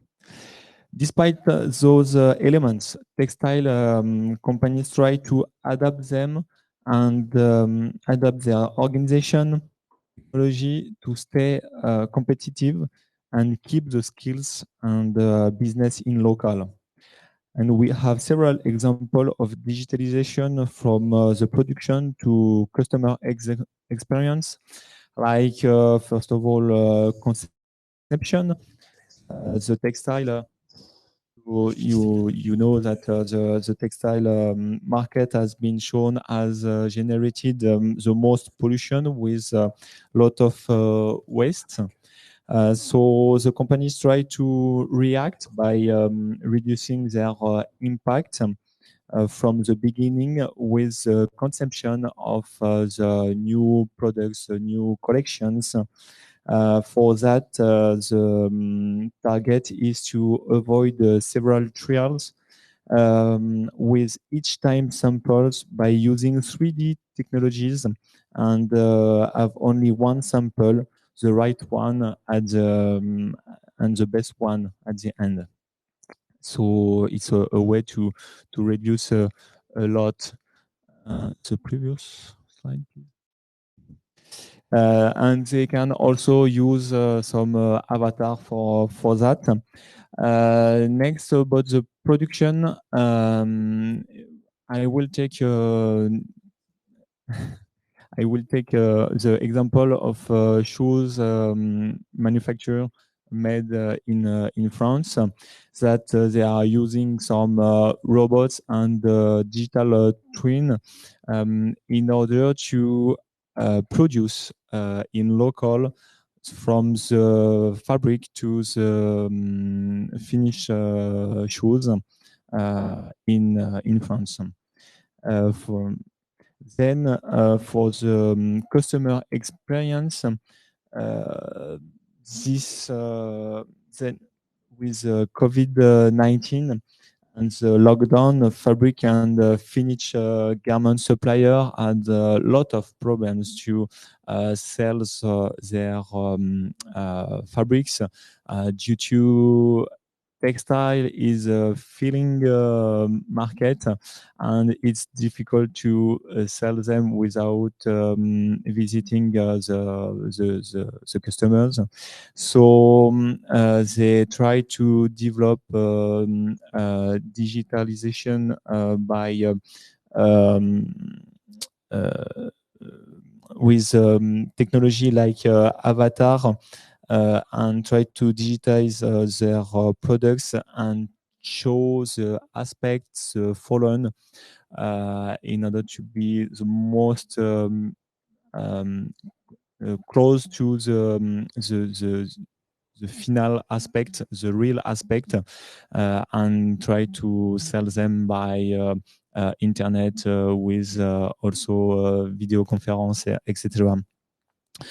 I can going on with some other examples, but I will finish with artificial intelligence that can be used in several aspects on price prediction. So it's difficult to for everybody to define the next price of the cotton, for example. So the artificial intelligence can take all the elements, all the figures from several years in order to estimate what will be the price on the next years. We can also use artificial intelligence to detect trends, or if some companies try to copy your drawings or anything else. About our expectation for with EDIH, Textera is not intending intended to target pure players or companies with a high level of maturity in digitalization. The Tectera objectives in the DIH are raise awareness, support, train, test, and disseminate to the digitalization of companies in the textile industry, especially SMEs, to meet the economic challenge and build a more agile and resilient industry.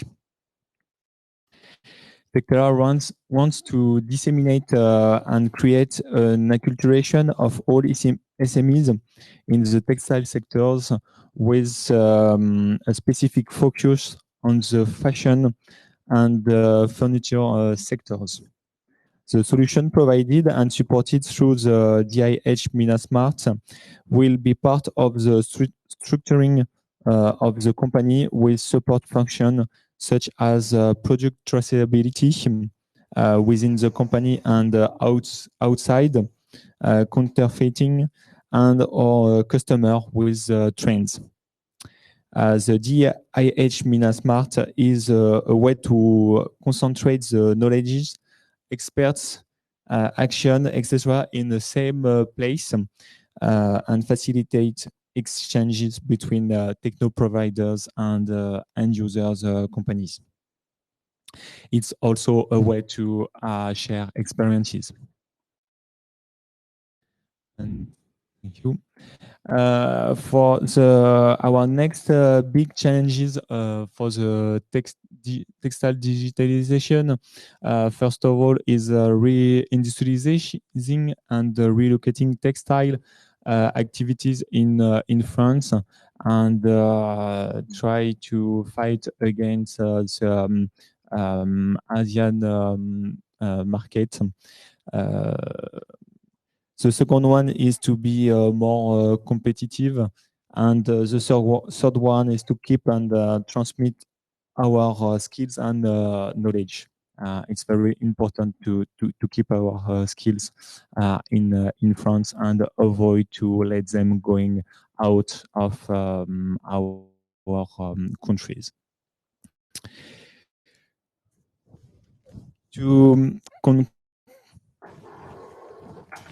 Thank you. Thank you. Is there any question in the chat? There's any of them?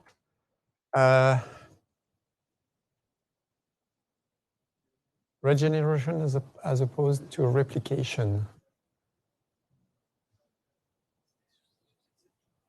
What is interesting? Can you? Sorry, but I don't understand the question. What is generation as opposed as replication? Well, if I don't know about what you speak about what. Okay, no worries. I mean, if there it's is about previous speaker. Okay, all right. Okay, so we will skip this one, and please, if you do have any question, you know the speaker, you know the people who talk, and you are really free to contact them or to contact us to make the link. Thanks a lot, François-Régis, for this talk. Mike, you are the coordinator, I would say, of this Smart Anything Everywhere initiative. We are pleased to end up with this event, but I would like to give you the floors for the conclusion of it before to ask all the people to join me on stage for the last picture and to say goodbye. But Mike, the floor is yours. Are you with us, Mike? I believe I am. Can you see me? Nice Very good.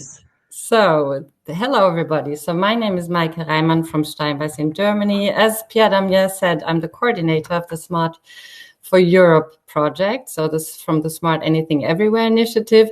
And of course, I'm very honored to have the final word here, or the pre-final one maybe. Maybe I'm going to give the word back to you, I guess, of this really, really very nice and inspiring event.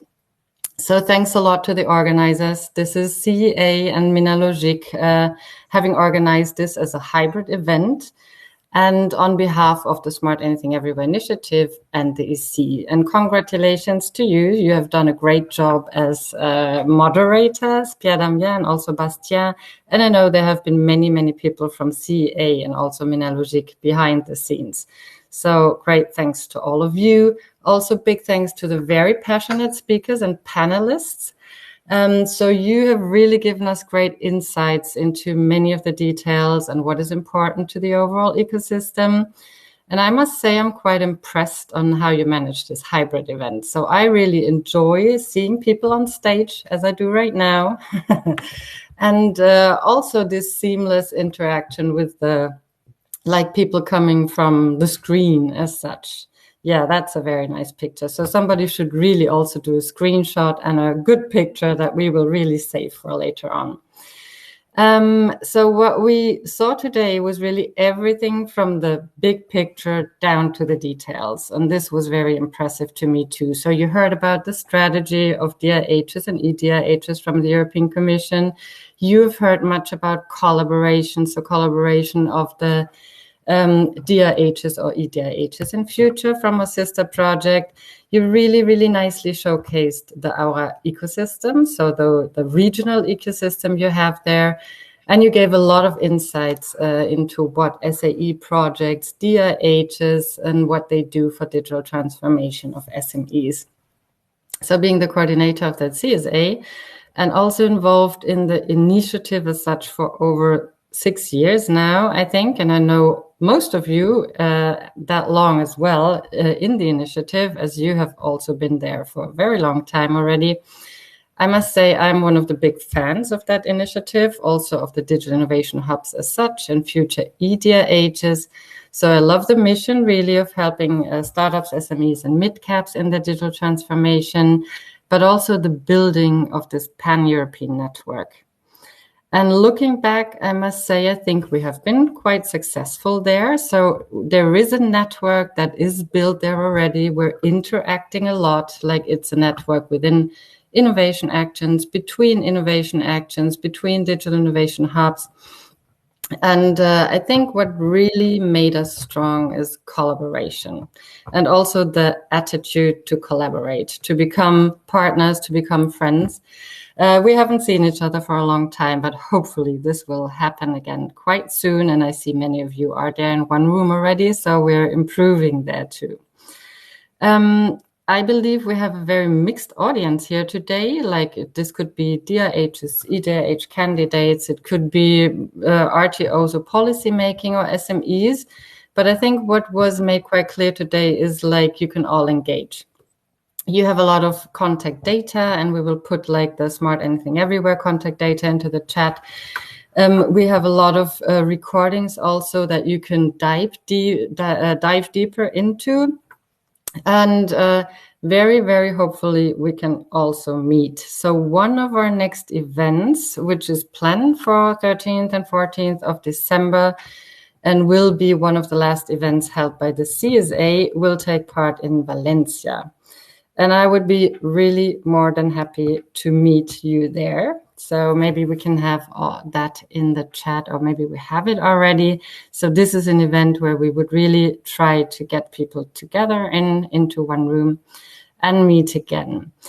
I will give the word back, the final one, to all of you on stage. I know who will get the microphone of you.